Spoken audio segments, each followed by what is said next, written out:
그냥 여기다 말하면 되지. 네, 저, 부사과정 형준하이고요. 네.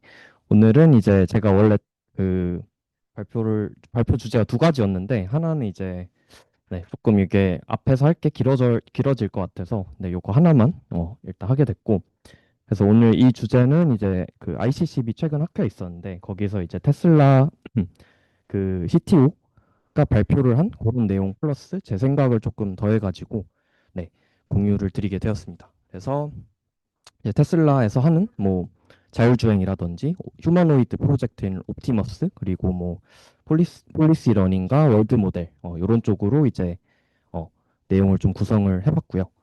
네, 그래서 요 영상을 하나 한번 보시면은 좀 재밌을 것 같은데 나중에 찾아보시면 네, 관심 있는 분들은 찾아보시면 될 것 같고 이 연사는 요 CTO 애숍이라는 네, 분이었습니다. 그래서 요 분이 이제 그 테슬라에서 그 자율주행 팀을 이끌고 있는 분이고요. 네. 그래서 일단은 뭐 처음에 시작하기 전에 간단하게 뭐 현재 그 자율주행이 이제 full self driving이라고 해가지고 FSD라고 부르는데 요 이제 FSD가 현재 얼마나 발전을 했고 현재 뭐 어떤 어려움들이 있는지 그 상태를 먼저 좀 공유를 드리고 시작을 하겠습니다. 네. 그래서 이제 네. 그 일단은 어려운 게 FSD가 굉장히 사실 나온 지는 되게 오래됐거든요. 2016년인가 17년부터 프로젝트를 시작을 해가지고 꽤 잘하는 이제 프로토타입들이 계속 있었는데 이제 이게 어려운 게 굉장히 안전과 직결된 부분이기 때문에 네. 데모트 프로덕트가 굉장히 이제 크다라고 볼 수가 있고 데모는 쉬운데 완성된 프로덕트를 만드는 건 굉장히 어렵죠. 네. 그래서 여기 좀 약간 오타가 있는데 요거를 이제 안드레 칼파시가 이제 예전에 그 FSD 팀을 총괄할 때 했던 말이 이제 요거를 말치 오브 나인스라고 부르더라고요. 그래서 어 구가 하나 추가되는 만큼 컨스턴트 어마운트 월크가 더 필요하다. 그래서 90%에서 99% 가는 게 0에서 90 가는 거랑 똑같은 노력이 필요하고 99에서 99.9%를 가는 게 또 동일한 어떤 노력이 필요하고 그래서 구가 하나씩 추가될 때마다 이게 엄청나게 많은 그 어, 이제 노력이 필요하다는 거죠. 그래서 어떻게 보면은 인풋 대비 어떤 디미니싱한 리턴이 있다라는 거고. 근데 이게 안전과 직결이 된 거기 때문에 굉장히 엄청나게 정확해야 되고 사람보다도 훨씬 더 잘 해야 되는 거죠. 그래서 뭐 현재 평가는 한 9가 내 4에서 5개 정도 있다. 뭐 99.99%에서 99.99% 정도에 우리가 도달한 것 같은데 아직도 이제 가야 할 부분들이 좀 더 있고 근데 당연히 지금 이제 사람보다 훨씬 잘하는 상황입니다. 그래서 이 테슬라 공식 홈페이지 보면은 miles per driven per one accident 그러니까 사고 한 번당 몇 마일을 갔는지가 있는데 요 아래 보시면 회색 게 사람이고 이 파란 거가 테슬라죠. 그래서 사람이 이미 하는 것보다 거의 10배 정도 사고율이 적다라는 거고요. 네. 그래서 어 근데 이제 어쨌든 어려운 게 이런 엣지 케이스들을 다 핸들링을 해야 된다. 그래서 굉장히 이제 리얼월드에는 좀 많은 엣지 케이스들이 있고 이런 것들이 이제 뭐 100만 마일을 가다가 한 번만 실수해도 이제 큰일이 나는 거기 때문에 이런 이제 엣지 케이스들을 다 핸들링을 해야 된다라는 게 이제 굉장히 좀 어려운 점이라고 보실 수가 있을 것 같습니다. 네. 네. 그래서 별 일들이 다 있고 근데 이제 어쨌든 그래도 이제 이런 것들이 많이 좀 거의 다 개선이 돼서 현재 이제 전체 테슬라 오너 중에 12%가 이제 FSD를 이미 사용을 하고 있고 로보택시라는 게 이제 로보택시는 직접 테슬라를 구입하지 않고 내가 우버처럼 어플로 부르면 무인으로 오는 그런 이제 서비스인데 이게 이제 현재 오스틴에서 세이프티 가드 EC 운행을 하고 있습니다. 그래서 그 세이프티 가드라는 게 이제 원격으로 사람이 이제 보고 있다가 사고가 날 것 같으면 개입을 하는 뭐 그런 거고. 근데 어쨌든 이런 게 이미 이제 뭐 앱스토어에서도 1등을 하고 있고 이게 이제 연말까지 20개 도시로 뭐 확장이 된다. 뭐 이런 계획이 있고요. 그리고 연말에 또 세이프티 가드가 이제 제거가 될 거다. 뭐 이런 이제 계획을 하고 있고. 뭐 요 아래쪽은 이제 유튜버인데 그 미국에서 이제 뉴욕에서 그 노스캐롤라이나 정도까지 한 만 킬로 정도를 이제 개입 한 번만 딱 하고 그 충전을 할 때 딱 한 번 하고 개입 한 번 없이 이제 가는 뭐 그런 이제 유튜브들도 있고요. 그래서 이런 것도 한번 관심 있으시면 네, 나중에 찾아보셔도 재밌을 것 같고 네, 그렇습니다. 그리고 이제 이게 이제 성능이 꽤 많이 올라와서 요런 이제 런던이죠. 런던에선 차선이 이제 왼쪽에 있는데 왼쪽에서도 같은 이제 이 FSD 파운데이션 모델로 잘 운전을 한다. 네.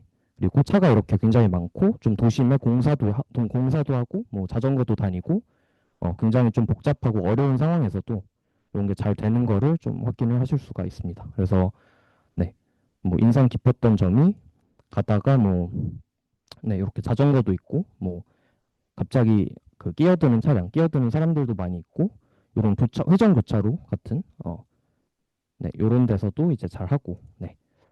뭐 공사판에서도 잘하고 요런 이제 요게 회전 교차로죠. 네, 요런 데서도 이제 잘 얘가 알아서 하고 어 요런 것들을 이제 홍보 영상으로 테슬라에서 쓰고 있고요.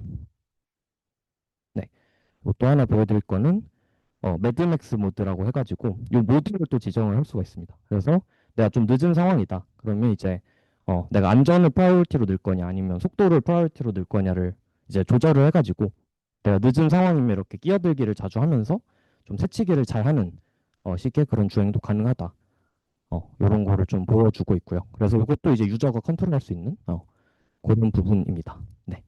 그리고 오늘 소개해드릴 또 하나의 이제 주제 중 간단하게만 소개를 할 건데 뭐 그 중 하나가 이제 옵티머스 휴머노이드 로봇이고 요거는 이제 버전 2까지 나온 상황이고 이제 내년 3월에 버전 3가 나온다고 하는데 네 그리고 이제 생산 계획은 1년에 100만 대 정도를 이제 양산을 할 계획이라고 합니다. 네. 네. 그래서 이제 본격적으로 좀 내용에 들어가면은 일단은 가장 먼저 소개를 해준 게 모델 아키텍처였습니다. 네, 그래서 이제 뭐 FSD에 대해서 이제 뭐 테크니컬 리포트 같은 게 나온 게 아니라 이분이 발표한 게 좀 전부여서 거기서 이제 공유해주신 내용이랑 제 추론을 좀 섞어가지고 구성을 해봤는데 네, 일단 2023년까지는 테슬라 내부적으로 이제 이런 투 스테이지 모델을 썼다라고 합니다. 그래서 퍼세션 네트워크랑 네트워크가 좀 나눠져 있었고 퍼세션 네트워크는 이제 요 비전을 담당하는 부분입니다.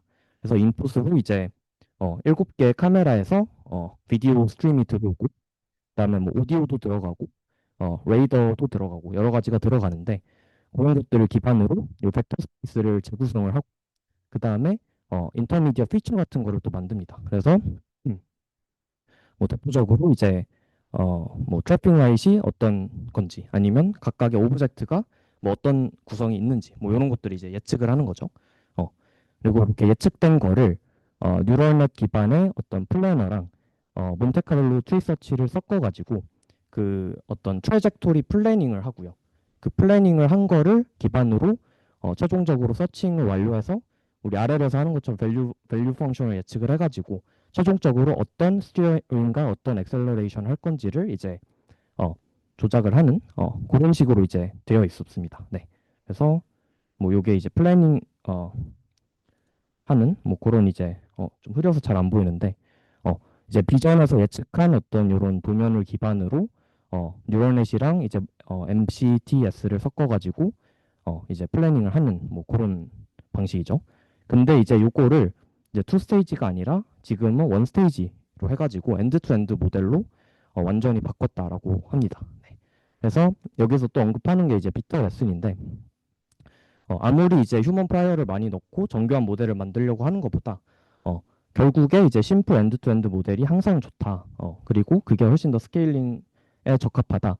뭐 이런 말을 하고 있고요. 그래서 여기서 엔드 투 엔드라는 거는 이제 최종 아웃풋에서 가장 첫 레이어까지 그 백프로포게이션이 된다. 그런 이제 의미입니다. 네. 네. 그래서 이제 모듈러 어프로치는 이제 어려운 점이 휴먼 밸류를 이제 그 코디파이 하기가 정확하게 이제 측정하기가 굉장히 어렵고 그다음에 이제 아까 말씀드렸던 뭐 두 개의 스테이지가 있죠. 퍼셉션이랑 프리딕션이 있는데 퍼셉션이 이제 플래닝이 있는데 뭐 그런 이제 사이에 어떤 인터페이스를 어떻게 가져가야 될지. 그래서 내가 퍼셉션에서 어떤 걸 예측을 해가지고 다음 어떤 그 모듈로 넘겨줘야 될지를 정하는 게 굉장히 이제 ill-defined 돼 있고 좀 그 과정에서 정보의 손실이 일어난다. 네, 이런 점들이 있고요. 반면에 이제 이 엔드 투 엔드 모델은 굉장히 많은 장점이 있죠. 그래서 일단 뭐 당연하게 라지 트랜스포머 모델을 쓰고 굉장히 이제 긴 컨텍스트를 핸들링하고 그다음에 36Hz의 단위로 이제 그 작동을 한다라고 되어 있습니다.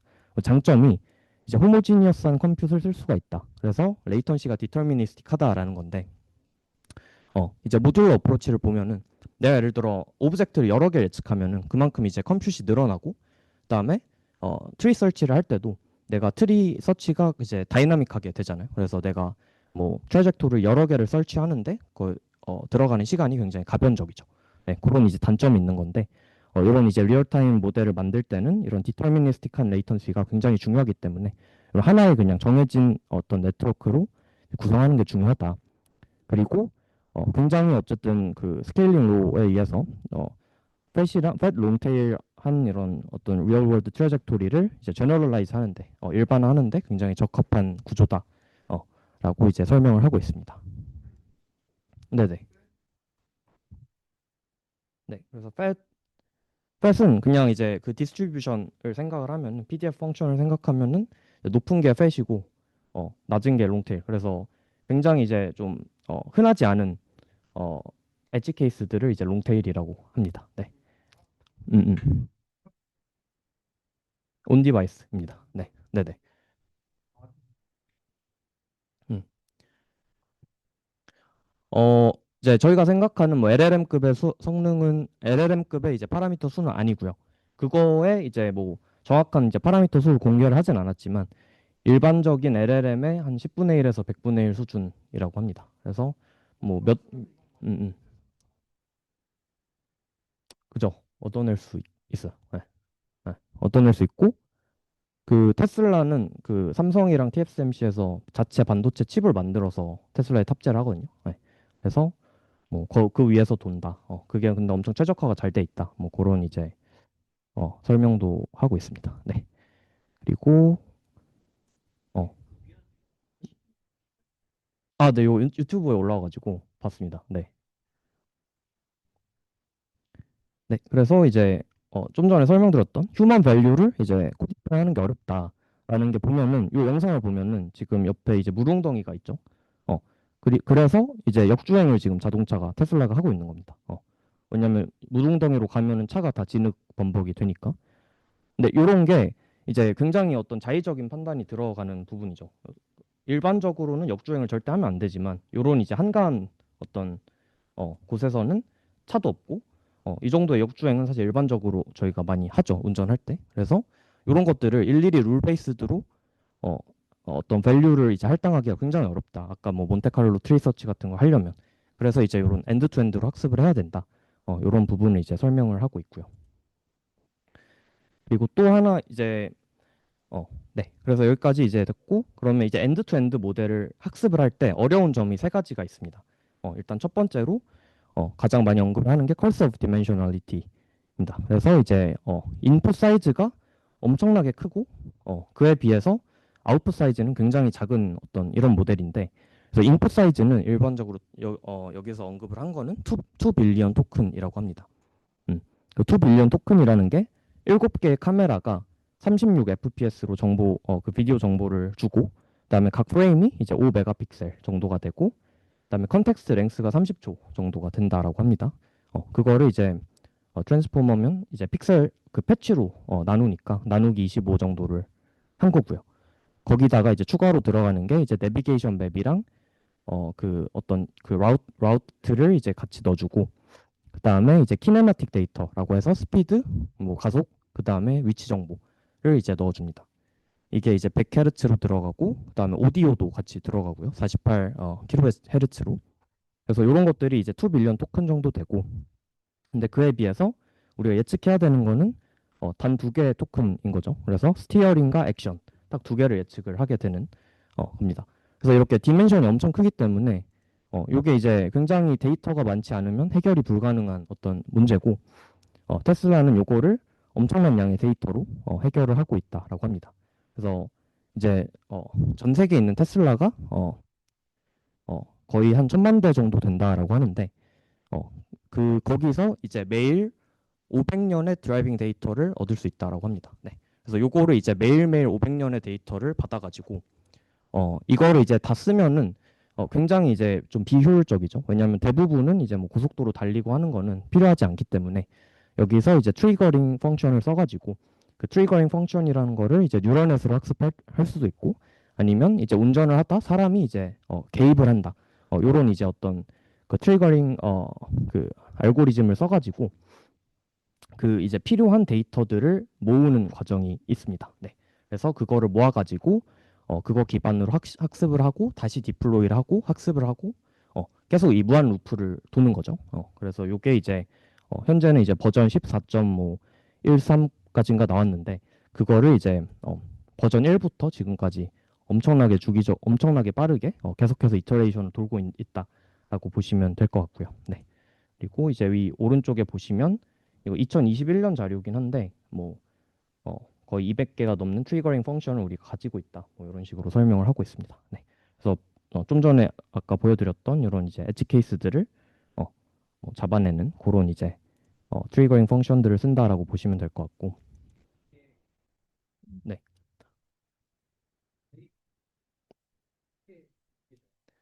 그라운드 트루스 레이블은 이제 비헤이비어 클로닝으로 학습을 합니다. 그래서 유저가 운전을 하면은 엑셀과 스티어링 정보, 그게 이제 어떤 GT인 거고, 그걸 기반으로 생성 모델을 학습을, 네네.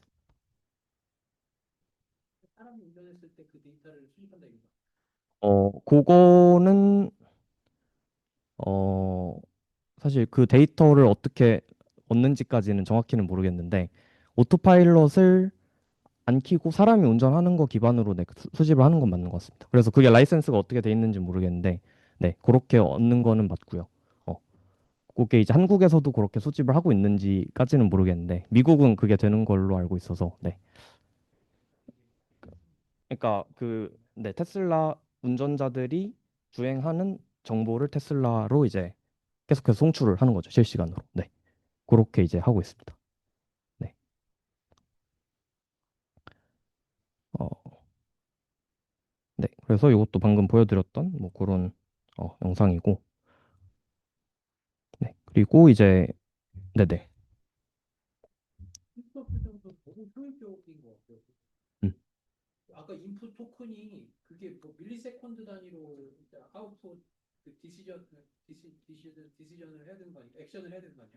네.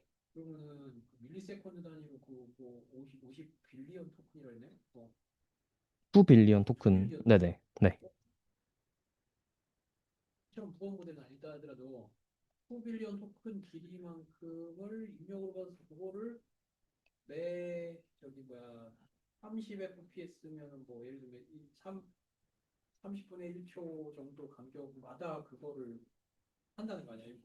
네, 맞습니다.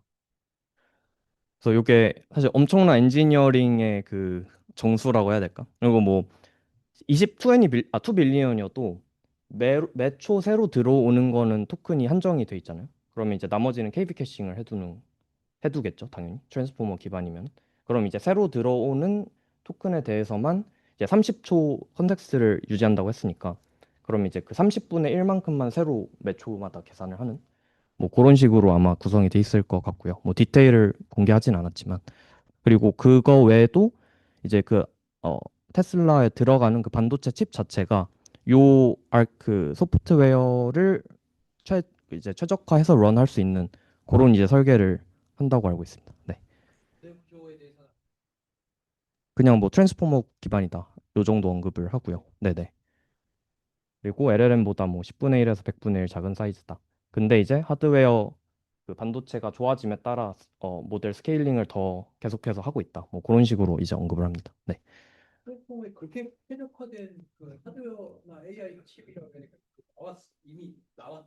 네네.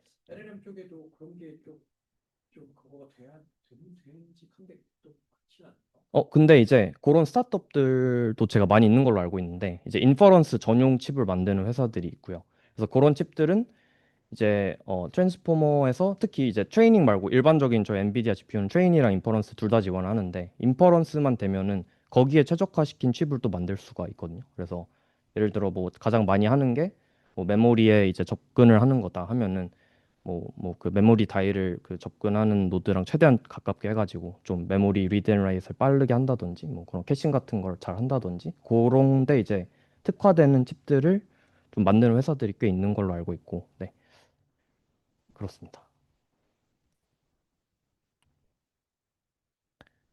네 그리고 이제 또 중요한 부분이 요런 뭐 라지 데이터를 쓰면은 뭐 프로액티브한 어떤 세이프티를 준다. 그래서 이제 요 영상도 보면은 어,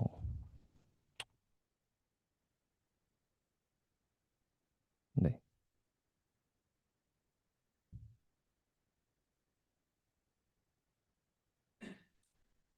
네, 여기 이제 차가 사고가 난 건데, 어, 차가 사고가 나기 직전부터, 여기 지금 부딪히죠? 근데 부딪히기 직전부터 차가 이제 브레이크를 밟는 거고요. 그래서, 사고가 나지 않았어도, 앞의 상황들을 보고 얘가 리즈닝을 할 수 있다라는 거죠. 그래서, 그런 이제 좀 어빌리티들이 라지 모델을 쓰면서 이제 이멀전트하게 나타난다. 뭐, 요런 이제 얘기들을 하고 있고요. 네. 그래서 지금까지 어쨌든 설명을 한 게 좀, 모델을 엔드 투 엔드로 해야 된다. 그리고 그 과정에서 이런 컬서 오브 디멘셔널리티를 해결하기 위해서 데이터를 굉장히 많이 쓴다. 뭐 그런 얘기를 드렸고, 이제 두 번째로 중요한 게 인터프레터빌리티랑 어떤 세이프티 개런티입니다. 그래서 요거를 하기 위해서 지금 엔드 투 엔드 모델이라고 말은 했지만 중간적으로 이제 옥실리어리하게 멀티태스크 러닝을 하는 부분들이 또 있습니다. 그래서 우리가 중요한 건 이제 액션이랑 스티어링이지만 그 중간 과정으로 우리가 뭐 3D 아큐펀시나 뭐 3D 가우시안 그다음에 랭귀지 그다음에 뭐 그 세그멘테이션 요런 맵들을 중간적으로 예측을 하고 요런 데도 이제 로스를 걸어주는 그런 이제 구조로 돼 있다라고 하고 이런 것들이 이제 저희가 뭐 학습 자체 효율을 얼마나 높여주는지까지는 뭐 모르겠는데 어쨌든 이런 것들을 이제 테스트 타임 때 쓰면서 이런 것들을 관찰하면서 이제 저희가 모델이 알맞게 좀 동작을 한다 아니면 이제 모델을 저희가 뭐 좀 해석할 수 있는 그런 여지를 이제 주는 부분들이라고 생각을 하시면 될 것 같고 네 그래서 요게 이제 좀 재밌는 부분인데 테슬라에서 아까 방금 들었던 옥실러리 브랜치에서 가우시안을 피드포워드로 예측을 합니다. 그래서 이 가운데 있는 걸 보면은 이렇게 주행을 하면서 실시간으로 얘가 가우시안 스플랫들을 이제 예측을 하는 거고요. 거기서 나온 가우시안 스플랫들을 이렇게 3D로 우리가 볼 수 있다. 그래서 이런 걸 보면서 이제 모델이 지금 3D 공간을 우리 그 차 주위에 있는 공간을 좀 제대로 인식을 하고 있고 그거에 맞는 이제 액션과 이제 스티어링을 하고 있다. 이런 것들이 이제 디버깅 할 수가 있는 거죠. 그리고 이제 왼쪽은 이제 뭐 일반적인 가우시안 스플랫인데 이거는 당연히 뭐 리얼타임도 아니고 일반적으로 차 주행 데이터가 이제 직선이기 때문에 이걸로 가우시안 스플랫을 돌리면 당연히 이렇게 깨지게 되겠죠. 네. 근데 요거는 테슬라는 피드 포워드로 하는데도 이렇게 잘한다를 보여주고 있습니다. 네. 그리고 네. 방금 만든 가우시안 스플랫으로 이렇게 이제 3D 공간을 구성해서 요거를 이제 주행을 할 때 보여주는 그런 영상이다라고 영상입니다. 네. 네. 그리고 또 하나가 이제 내추럴 랭귀지를 네네. 네네.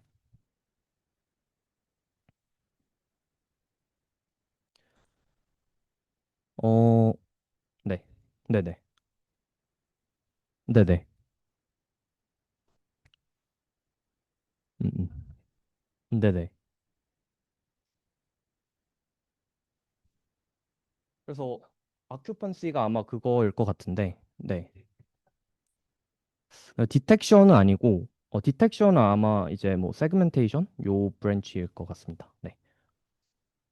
그것까지는 잘 모르겠습니다. 근데 제가 제 생각할 때 그냥 이렇게 써놓은 걸로만 봐서는 2D인 것 같고, 네. 3D 아큐펀시를 그 비주얼라이즈 할 수는 있거든요. 그래서 그 3D 아큐펀시는 이제 그 어떤 너프 아웃풋과 비슷하게 그 지점에 물체가 있다 없다를 예측을 하는 거여서 네.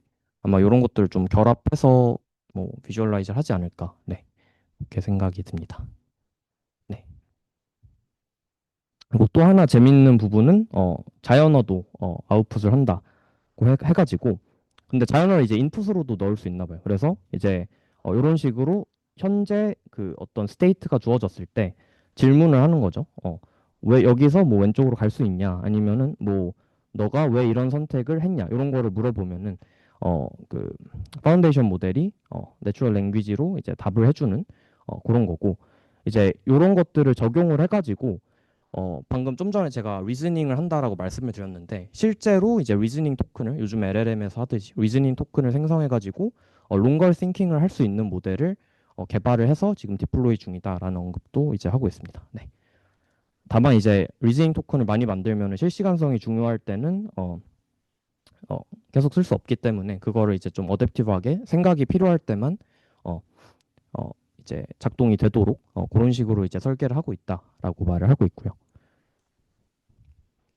그래서 뭐 리즈닝이 필요한 어떤 부분들을 보면은 이것도 이제 FSD 영상인데 이 사람이 내가 지금 차 뺄게 하고 이제 손을 이제 한 잠시만 하는 거고 그래서 지금 테슬라가 기다리고 있는 거예요. 그래서 기다리고 있다가 이 사람이 이제 빼고 차를 빼고 여기다가 이제 어, 주차를 하는 거죠. 이 빠진 자리에. 그래서 저런 이제 사람의 어떤 하나하나 그 행동 모션까지 캡처를 해가지고 얘가 그걸 기반으로 이제 생각을 하고 어, 그 액션을 뱉는 이제 그런 이제 방식이다라고 보시면 될 것 같습니다. 네.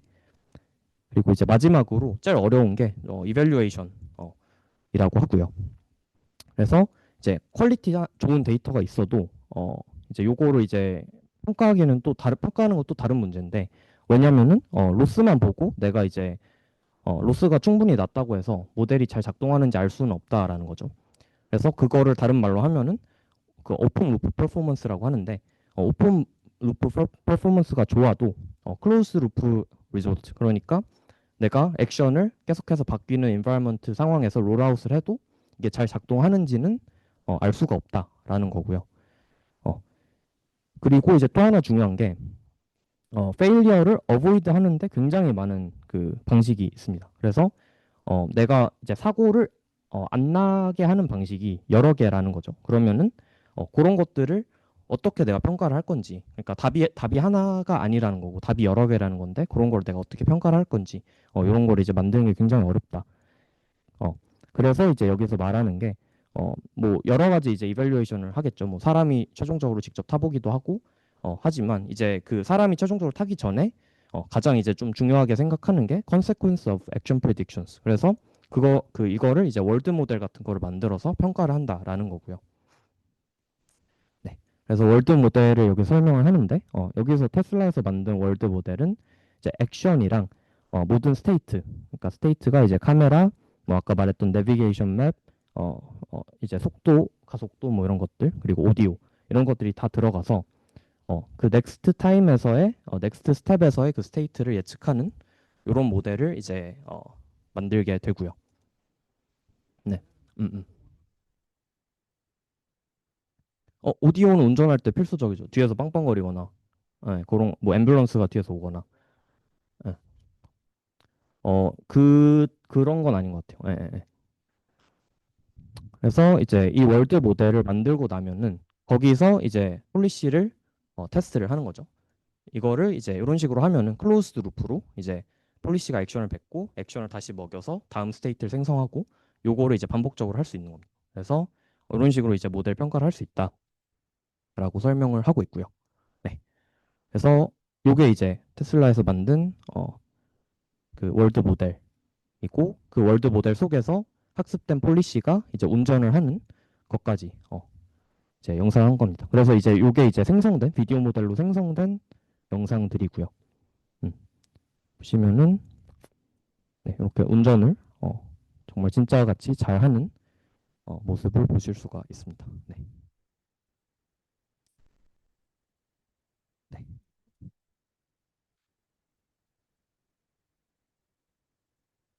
네네, 맞습니다. 비디오 모델, 그 월드 모델이고요. 방금 보여드린 게. 음, 훨씬 많죠. 네. 하루에 500년의 데이터가 들어오니까 월티뷰로. 네. 그리고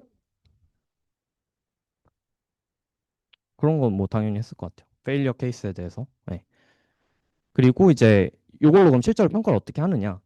테슬라 내부적으로 이슈에 대한 DB들을 다 가지고 있다라고 합니다. 그래서 그거를 이제 리플레이를 하는 거고요. 그래서 뭐 처음 몇 프레임을 주고 나머지를 월드 모델하고 액션을 이제 롤아웃 시키면서 그 이슈에 어떻게 대응하는지를 체크를 하는 거죠. 그래서 보면은 어,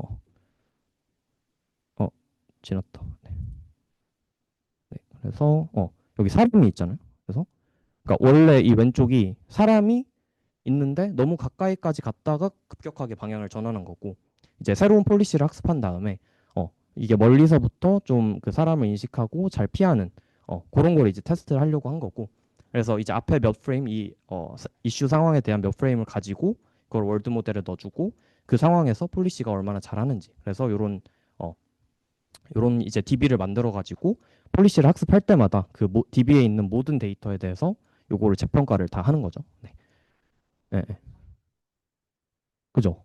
엄청 많겠죠. 그런 게 그리고 요 DB에 다 포함이 돼 있을 거고 그러면 새로 이제 폴리시를 학습을 할 때 어, 걔네들이 이제 사고 나는 상황에서 사고를 잘 피하는지 뭐 그런 것들을 테스트한다는 거죠. 네. 그래서 뭐 그냥 든 생각이 뭐 요런 DB 플러스 월드 모델 기반의 어떤 벤치마크를 만드는 연구도 좀 중요할 것 같다. 뭐 이런 생각도 이제 해봤고요. 네. 네. 네. 음, 이제 온전히 믿는 거는 아닌 게 당연히 이제 아까 말씀드렸다시피 이 그 가상 세계에서 월드 모델 가지고 평가하고 이제 실제로 디플로이해서 테슬라 내부 직원들이 실제 차에 타가지고 리얼월드 평가도 있습니다. 그래서 당연히 100%는 아니고 이 영상도 보시면은 자세히 보시면 여기 아니구나. 자세히 보시면 어, 네, 네, 자세히 보시면 살짝 다르거든요. 그러니까 앞에 몇 프레임은 공통적으로 주는 건데 요건 이제 리얼 비디오고 요건 월드 모델에서 이제 롤아웃이 된 비디오여서 뭐 여기 뭐 이런 게 없어졌잖아요. 네. 요 쓰레기통 같은 게. 네. 그래서 살짝 다르기도 하고 뭐 당연한 거겠죠. 생성 모델이니까. 그래서 어 이제 뭐 완벽하진 않다. 100% 믿을 수 없다라는 거고. 이제 평가 같은 경우는 뭐 저도 뭐 정확히 내부적으로 어떤 평가 매트릭을 쓰는지는 잘 모르겠는데 뭐 이제 가장 월드 모델의 어떤 피지컬 릴라이어빌리티를 평가하는 방법 중 하나가 비슷하게 앞에 몇 프레임을 주고 어, 뒤에 프레임들이 기존 비디오와 같이 리얼 월드 비디오와 똑같이 이제 가는지 뭐 그런 것들이 이제 평가하는 걸로 알고 있습니다. 뭐 그거 플러스 이제 일반적으로 평가하는 비디오 어떤 제너레이션 매트릭들 뭐 그런 것들을 같이 하지 않을까 생각이 들고요. 심? C문 뭐 여기서 언급한 거는 따로 못 들었습니다. 네. 음. 뭐 네. 여기서 언급한 거는 그렇고 내부적으로 뭐가 더 있을 수는 있겠죠. 네. 음.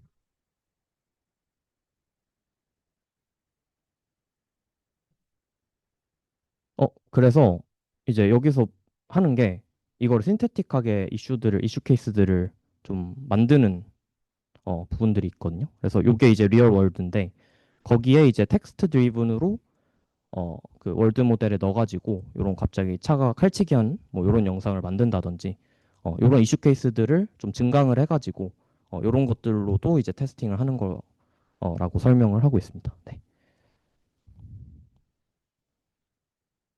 네. 음, 음.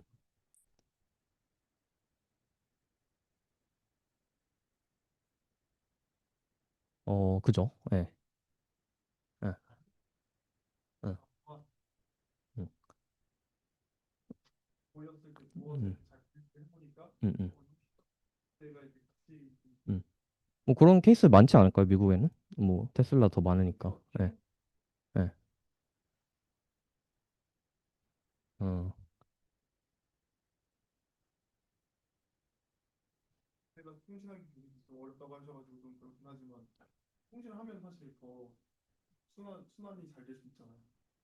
음,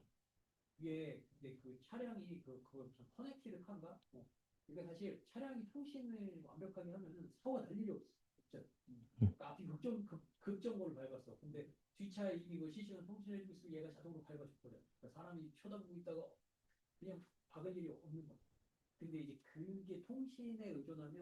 그 통신이 뭐 이렇게 다니면 끊기기도 하고 또 레이턴시도 있을 수 있잖아요. 그러니까 그거에 의존하는 게 현실적으로는 거의 불가능하다.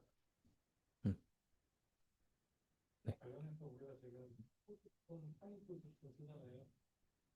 그 다음에 6G라는 걸 만들겠죠. 그 부분의 목표가 이제 그런 거를 하는데 하이리 무빙 그 뭐냐 샌드 쉐이킹가 뭐냐 뒤지고 뒤지고 그리고 차가 없어가면 되니까 엄청난 반발력이 다 같이 할 수 있는 나는 없어. 네. 그래서 요거를 이제 폴리시 말고 휴먼이 직접 컨트롤한 거 월드 모델을. 그래서 테슬라 사무실에 요런 이제 스티어링 휠이 있어가지고 요거를 이제 사람이 직접 플레이해 볼 수 있는 이제 그런 영상입니다. 네.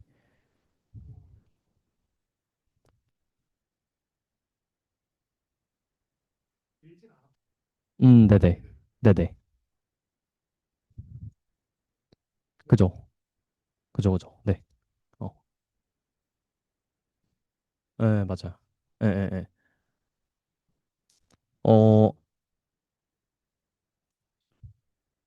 어, 이제 그걸 정확하게 언급하진 않고 다만 여기서 이제 꽤 긴, 여기서 말한 거는 한 뭐 4분 정도 플레이를 하는 뭐 그런 6분이었나? 네, 그 정도 플레이를 한다라고 돼 있었고요.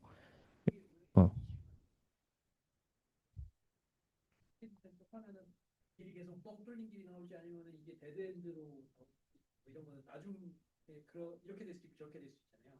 근데 막 그런 거 보면 갑자기 법을 통과한다거나 막 이런 케이스도 있고 월드 모델을 너무 길게 이끌었을 음, 싫어.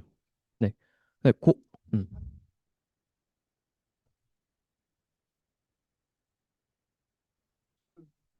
네. 근데 뭐 맞는 말씀이신 게 이렇게 이제 롤아웃을 계속 하려면 사실 뭐 오토리그레시브하게 계속 생성을 할 텐데 그럼 이제 생성된 걸 컨텍스트로 받아서 다시 생성을 하고 그러면 에러 어큐뮬레이션이 될 수밖에 없겠죠. 그래서 그런 이슈가 당연히 있고 그래서 그거를 이제 핸들링 하는 게 굉장히 중요한 그 연구 분야 중 하나입니다. 뭐 대표적으로 하는 게 뭐 셀프 포싱이라고 해서 티처 포싱은 GT를 컨텍스트로 학습 때 계속 넣어주잖아요. 네, 셀프 포싱을 하면은 모델이 생성한 그 롤아웃을 컨텍스트로 학습에도 넣어주면서 뭐 그런 식으로 학습을 하는 기법이라든지 예, 그런 것들 좀 많이 하는 걸로 알고 있습니다. 네. 그리고 이제 뭐 아래 언급을 많이 하진 않는데 이게 이밸류에이션뿐만 아니라 클로즈 루프 아래를 할 때도 이제 좀 쓸 수 있다. 근데 뭐 설명만 들어서는 아래를 좀 많이 쓰고 있는 것 같지는 않았거든요. 근데 어쨌든 뭐 이런 가능성이 있다라고 언급을 좀 하셨고요. 네.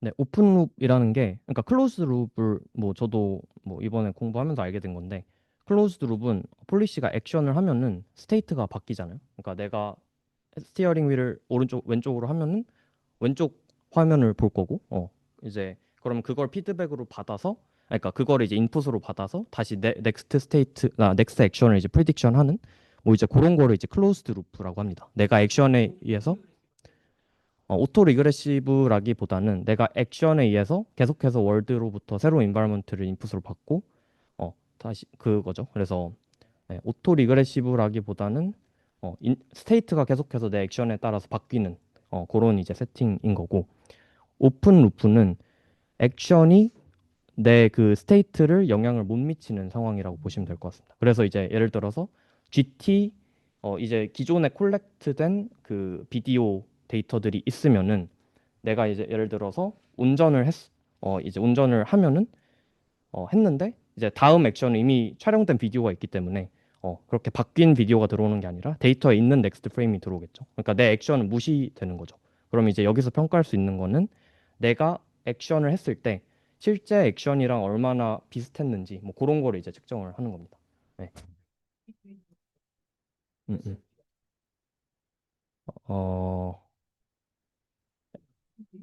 음, 퍼포먼스라는 그런 리절트 음, 음.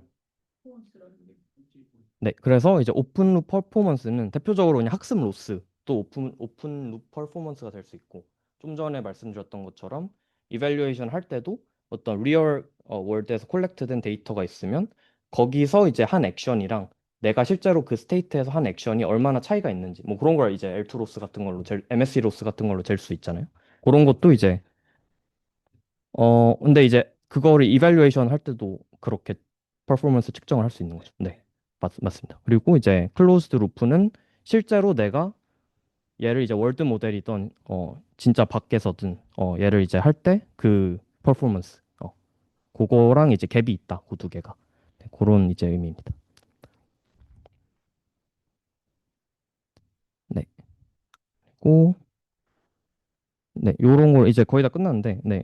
이제 요런 거를 이제 뭐 지금 옵티머스에서도 하고 있다. 그래서 자동차 운전뿐만 아니라 똑같은 이제 모델 구조와 조금 더 얘는 뭐 리얼타임 헤르츠가 좀 낮아도 되니까 좀 더 큰 모델로 이제 똑같이 옵티머스 휴머노이드 모델을 이제 학습하고 이밸류에이션 하는데도 월드 모델을 똑같이 만들고 있다. 뭐 그런 이제 얘기를 하고요.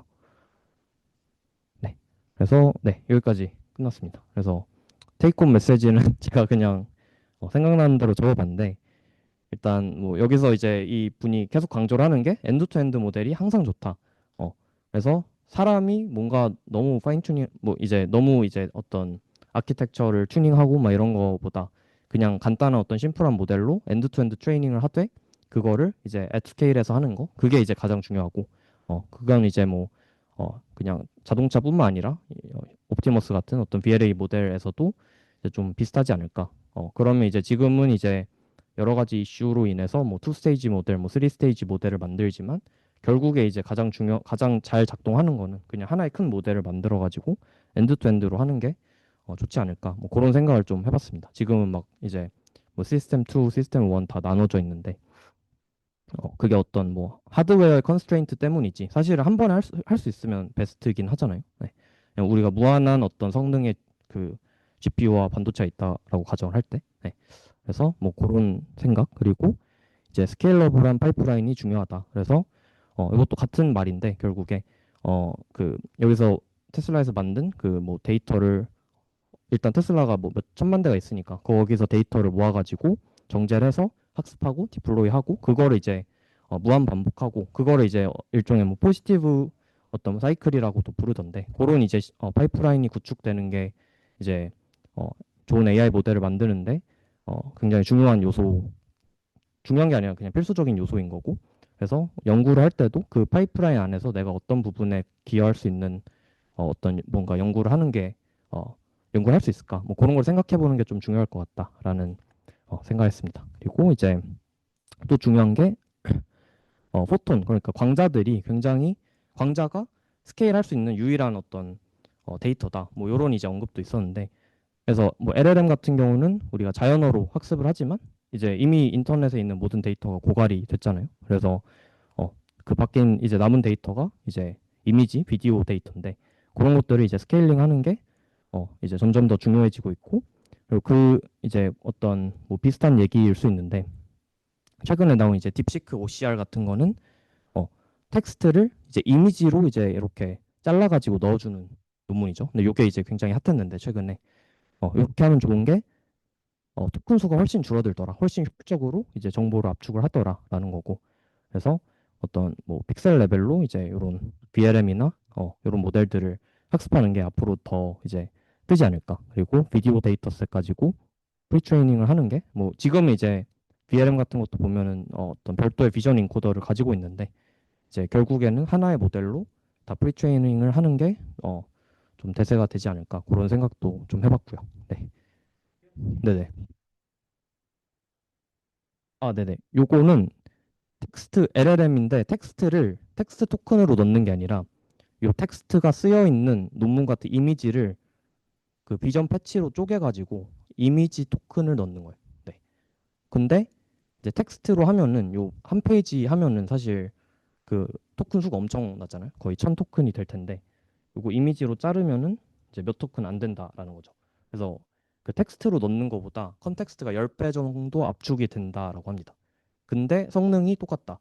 그 말은 우리가 지금 모든 LLM 사이즈를 줄이고 컨텍스트 랭스도 훨씬 늘려도 똑같은 어떤 퍼포먼스를 유지할 수 있다.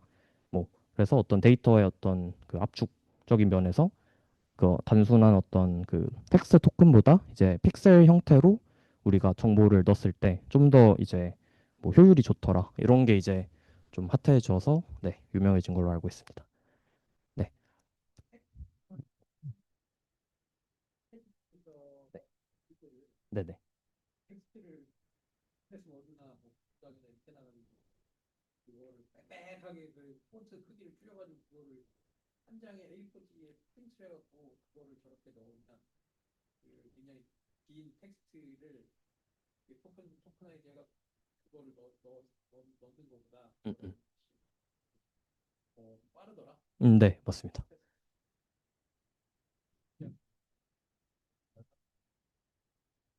네, 맞습니다.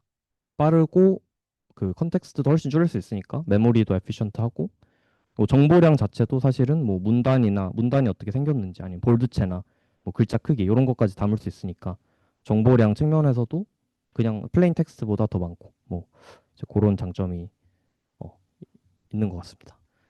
네. 텍스트 3.3이라는 거는 그래서 키체인 된 거고 그거에다가 컨텍스트 같은 거를 저렇게 쌤이에요 저기? 쌤은 이렇게 제가 디테일한 거 알지 못하는데 쌤이 맞는 것 같습니다. 네.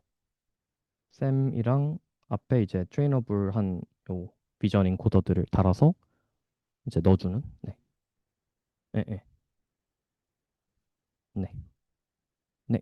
그래서 이제 뭐 다 돼가지고 이제 바로 하시면 될 것 같습니다.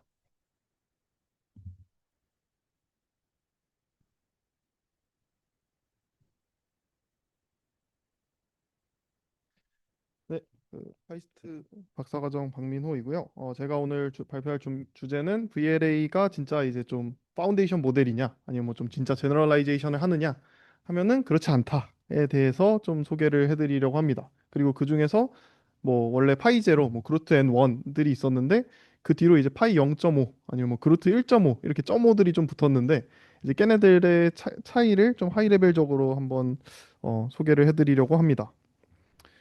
그래서 기존 VLA가 뭐 VLM 달고 뭐 이렇게 디퓨전 달고 이렇게 좋은 아키텍처를 통해서 그리고 뭐 또 대규모 파운데이션 모델을 위해서 뭐 이렇게 데이터셋도 잔뜩 모으고 해가지고 뭐 되게 제너럴라이제이션이 잘 되는 것처럼 설명을 했지만 이제 실제로 해보면은 뭐 랭귀지도 잘 알아듣지 않고 뭐 얘가 이제 새로운 인바디먼트에 당연히 또 이게 적용되는 것도 아니고 이게 되게 좀 부족한 부분들이 많은데 뭐 카메라 각도만 좀 바꿔도 못하고 뭐 조명만 좀 바뀌어도 못하고 이런데 그러면 그런 것들이 왜 그런지부터 좀 설명을 드려보도록 하겠습니다.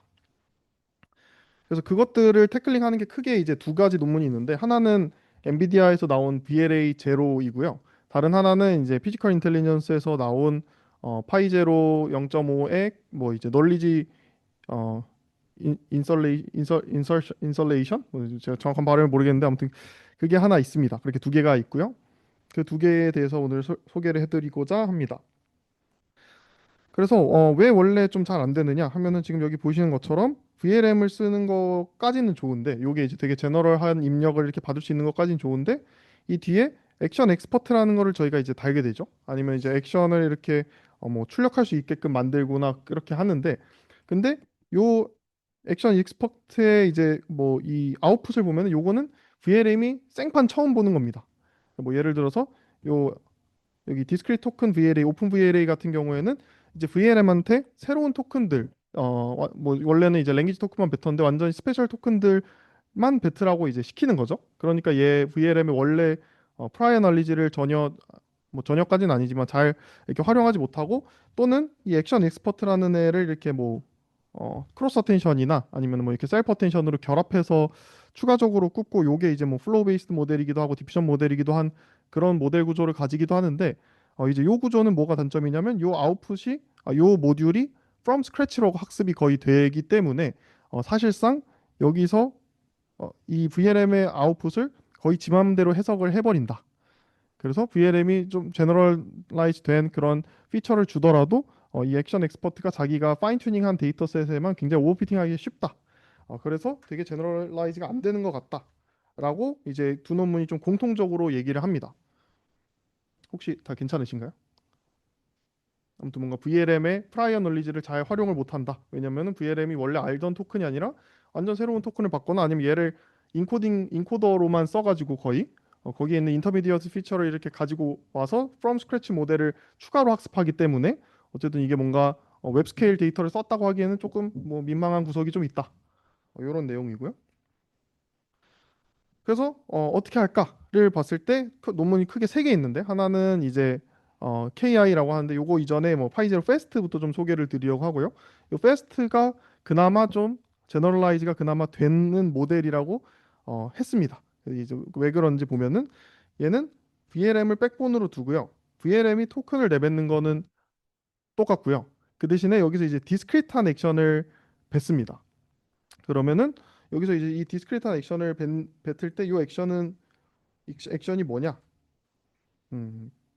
음, 뭐 그런 것들을 이제 소개해 드릴 텐데, 뭐 이 논문의 그냥 이제 초기 인트로로는 원래 이제 이 뭐 약간 이 그냥 큰 틀에서 구조만 보시면 이렇게 VLM이 바로 아웃풋을 뱉는 구조가 있고 VLM에서 이렇게 액션 엑스퍼트를 뱉는 구조가 있을 텐데 이게 좀 장단이 있습니다. 뭐 내용이 좀 많긴 한데 이렇게 바로 뱉는 구조를 할 때는 이제 액션 토큰들을 이제 오토 리그레시브로 학습을 하는 거잖아요. 그럼 이제 그 오토 리그레시브로 학습을 할 때에는 저희가 티처 포싱이 가능하죠. 넥스트 토큰 프리딕션이니까. 그래서 티처 포싱이 가능해서 한 번에 되게 이 한 트레이닝 스텝에 여러 시점에서의 트레이닝 시그널이 들어가서 학습이 되게 빠르다고 좀 알려져 있습니다.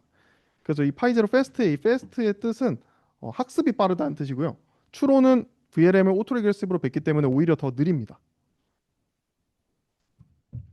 그렇고요. 이거 뭐 이제 간단한 소개였고요. 그래서 얘는 그럼 구체적으로 그 어떤 디스크리트 액션을 뱉느냐 하면은 얘는 이제 저희가 옛날에 이제 배웠던 JPEG 할 때 이제 DCT라는 뭐 퓨리에 변환 비슷한 거를 쓰는데 그게 이제 뭐 주파수 성분의 코에피션트를 얼마나 뭐 이 느린 로우 프리퀀시는 얼마 정도 들어 있고 뭐 이 정도 하이 프리퀀시는 얼마 정도 들어 있고 이런 이제 변환이잖아요. 이제 그 변환을 통해서 그 코에피션트를 예측하도록 합니다. 이제 그렇게 하는 이유는 오토 레그레시브하게 이렇게 뱉을 때 그냥 원래대로 있었던 이 액션을 뭐 이렇게 컨티뉴어스한 스페이스에서 배운다고 치면은 이건 되게 템포럴리 인탱글이 많이 되어 있어서 그거는 좀 예측하기가 좀 이렇게 뭐 쉽지 않았나 봐요. 템포럴 디펜던시가 되게 세가지고 근데 이거를 주파수 단위로 분리를 약간 해가지고 코에피션트를 예측하도록 하면은 일단 기본적으로 압축 효율성이 되게 좋아서 몇 토큰 예측하지 않아도 꽤나 그럴듯한 아웃풋을 뱉고요. 뭐 이렇게 실제로 수행을 해봤을 때도 나이브한 토커나이제이션보다 뭐 DCD 토커나이제이션이 더 효과적이다. 뭐 이런 것들을 가지고 있습니다. 그래서 파이제로 페스트는 결국 뭐 하는 애냐면 이렇게 JPEG을 압축하던 방식인 DCT를 활용해서 그 주파수의 코에피션트를 VLM이 직접적으로 예측하도록 하는 그런 모델입니다. 그러면 이제 어, 네, VLM 자체를 파인 튜닝 하는 거예요. 음, 코에피션트 안 담기면 부드러운 것만 담아서 오히려 그런 게 좋을 수도 있겠네. 그런 게 좋을 수도 있는데 아마 뭐 무손실 압축을 하긴 했을 겁니다. 뭐 거의 무손실 압축 수준으로 하기는 했을 거예요. 뭐 그 개수를 맞춰주면 무손실 압축이 되니까. 네, 그래서 여기 있는 그림이 이런 액션을 먼저 노멀라이즈를 이렇게 해주고요. 그 다음에 요거를 이제 그 DCT를 해가지고 주파수와 코이피션트 성분을 이렇게 바꿔주고요. 그리고 요거를 이제 디스크리타이즈를 하는 거죠. 퀀타이제이션을 하는 거죠. 그래서 뭐 이렇게 숫자로 바뀌는 거고요. 그 다음에 요거를 이제 뭐 이렇게 한 줄씩 뜯어가지고 이런 식으로 한 줄로 쭉 펴주고요. 이게 이제 각 축마다 이제 로봇의 관절이라고 보면 되는데 뭐 여러 차원이니까. 그 다음에 요것들을 뭐 바이트 페어 인코딩 같은 거를 써가지고 이렇게 뭐 컴프레스드 액션 토큰을 했다는데 요거는 이제 뭐 한번 나중에 요 슬라이드를 참고해 보시면 뭐 대충 어떻게 하는지는 알 수 있을 것 같습니다. 어쨌든 이런 식으로 새로운 토크나이제이션 방법을 써서 했던 게 그냥 생으로 from scratch 액션 인코더를 하는 것보다는 제너럴라이즈가 좀 더 되더라가 일단 기본적인 얘기고요. 혹시 여기까지는 괜찮으신가요? 파이제로 페스트. 그래서 이런 방식이 있더라. 이런 방식이 원래 있고 그러면 이 파이제로 0.5 KI 이 널리지 어떻게 읽나요? 그 인슐레이션이라고 인설레이션이라고 읽나? 아무튼 뭐 그 KI가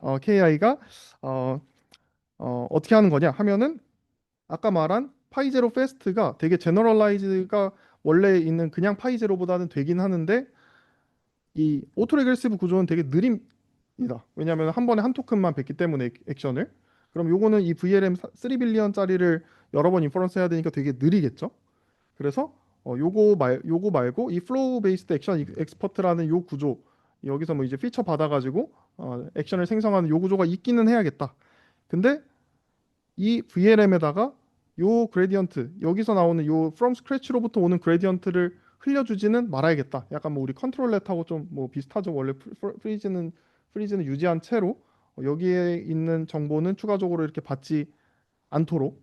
왜냐면 여기 있는 거는 오브젝티브가 너무 확 바뀌어서 이 VLM을 망치기가 너무 쉬운 거죠. 헤드가 너무 노이즈하거나 해서. 그 대신에 원래 있던 여기 있는 VLM 백본은 원래 뭐 팔리젬마라는 뭔가 VLM을 썼다고 하는데 이제 그거는 로보틱스를 잘 모를 거잖아요. 뭐 또는 인바디드 리즈닝을 잘 못할 거니까 그럼 인바디드 리즈닝을 좀 잘해주기 위해서 뭐 예를 들면은 여기 랭귀지 프리딕션이나 디스크릿 액션이라는 오브젝티브 요 디스크릿 액션 아까 파이즈로 페스트에 있었던 오브젝티브고요. 그다음에 그거 말고 뭐 VQA나 아니면 바운딩 박스 프리딕션 같은 추가적인 인바디드 리즈닝을 할 수 있게 만드는 오브젝티브 펑션을 추가해 주자. 그리고 VLM은 요걸로만 학습하자. 오토 레그레시브 로스로만 학습하고 액션 익스퍼트는 디퓨전 로스로 학습하고 이렇게 구조를 나눈 게 파이제로 0.5 KI입니다.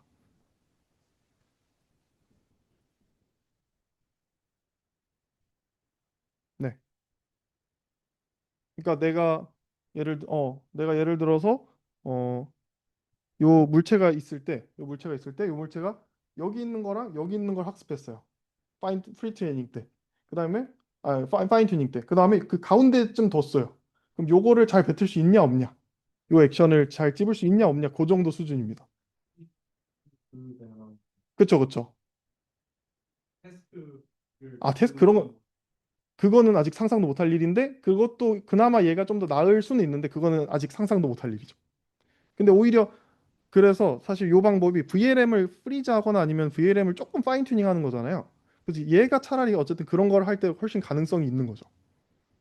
완전 생 액션 엑스퍼트 하면은 그 액션 엑스퍼트는 그 특정 데이터셋으로만 거의 학습이 된 거니까 그게 될 가능성이 거의 뭐 전무한 거고. 근데 VLM은 이제 뭐 호준이 형이 맨날 얘기하는 뭐 키포인트 예측 이런 거를 하면 할 수 있으면 이런 거 부분에서 훨씬 더 제너럴라이즈가 되는 거죠. 음.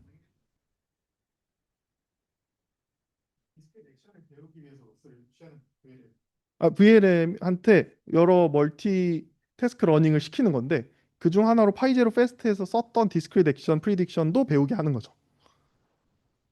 이것도 이제 뉴 토큰인 거고 따로 하는 거예요. VLM 따로 학습은 조인틀리 하는데 이 VLM 학습은 한 번에 진행을 하는데요.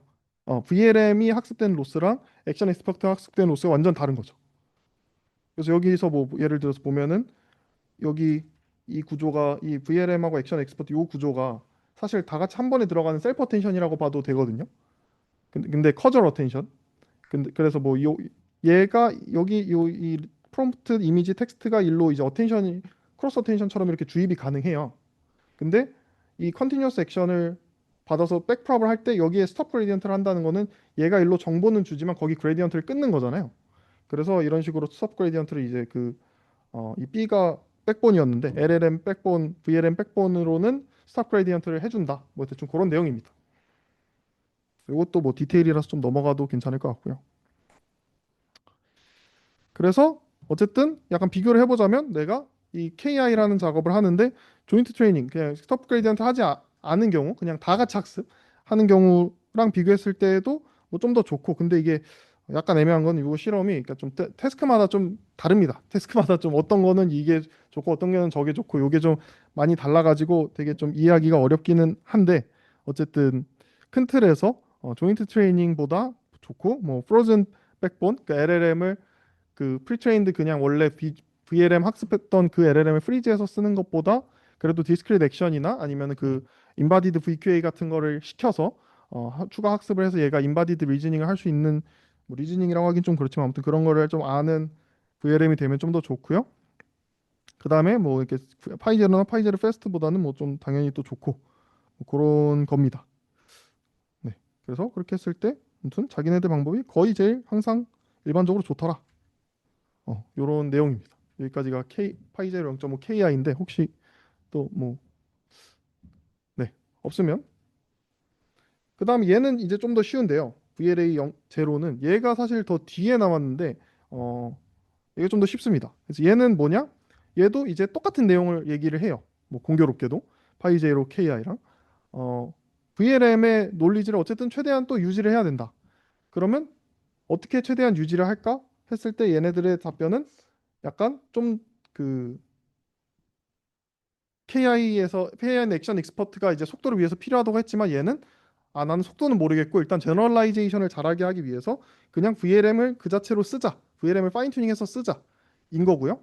근데 그러면 여기 있는 토큰이 일반적으로는 아까 그림처럼 이 액션 토큰 새로운 스페셜 토큰이었잖아요. 근데 여기서는 새로운 토큰을 쓰지 않고 진짜 숫자. 내가 만약에 관절이 50도였다 하면 50을 출력하도록, 뭐 관절이 40도였다 하면 40을 출력하도록 그런 식으로 또 원래 있던 existing 토큰을 활용을 합니다. 그래서 여기 있는 걸 보면은 똑같이 텍스트 토큰 뭐 요거 다 받아가지고 시스템 프롬프트까지 받아서 요것들 보고 이 로봇 액션을 뱉어라라고 했을 때 그 로봇 액션을 뭐 0부터 1000 사이로 이렇게 민맥스 놈 같은 걸 해준 다음에 거기서 이제 디스크리타이제이션을 해주고 진짜 내가 뭐 이 팔이 몇 도였는지 50도였다 하면은 진짜 50을 뱉고 30도였다 하면 30도를 뱉도록 하는 식으로 파인 튜닝을 진행한다고 합니다. 그렇게 진행을 했을 때 라지 스케일 인바디드 데이터셋이 없어도 원래는 이제 라지 스케일 인바디드 데이터셋으로 프리트레이닝을 했었는데 뭐 엑스전 엑스퍼트 같은 새로운 모듈들이 추가됐다면 근데 그런 거 없어도 지금 기본빵 성능이 높더라. 뭐 예를 들어서 여기 위에 표에서 보면은 다 같이 라지 스케일 프리트레이닝 뭐 오픈엑스 인바디먼트 같은 게 없을 때 소타인 거고 그리고 뭐 다른 애들은 이거를 한 기회를 줬음에도 자기들이 더 뭐 나쁘지 않다. 평균적으로 2.8등 했다. 뭐 그런 식으로 봐주시면 될 것 같습니다. 괜찮으신가요?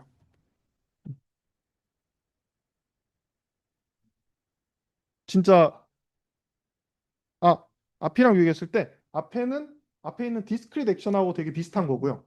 앞에 디스크릿 액션은 그 와중에 뭐 퓨리에 트랜스폼 DCT 같은 걸 해가지고 코에피션트를 뱉었잖아요. 근데 얘는 그것도 아니고 그냥 내 관절 실제 각도 그 컨티뉴어스한 액션의 그 값을 그대로 뱉도록 시키는 겁니다.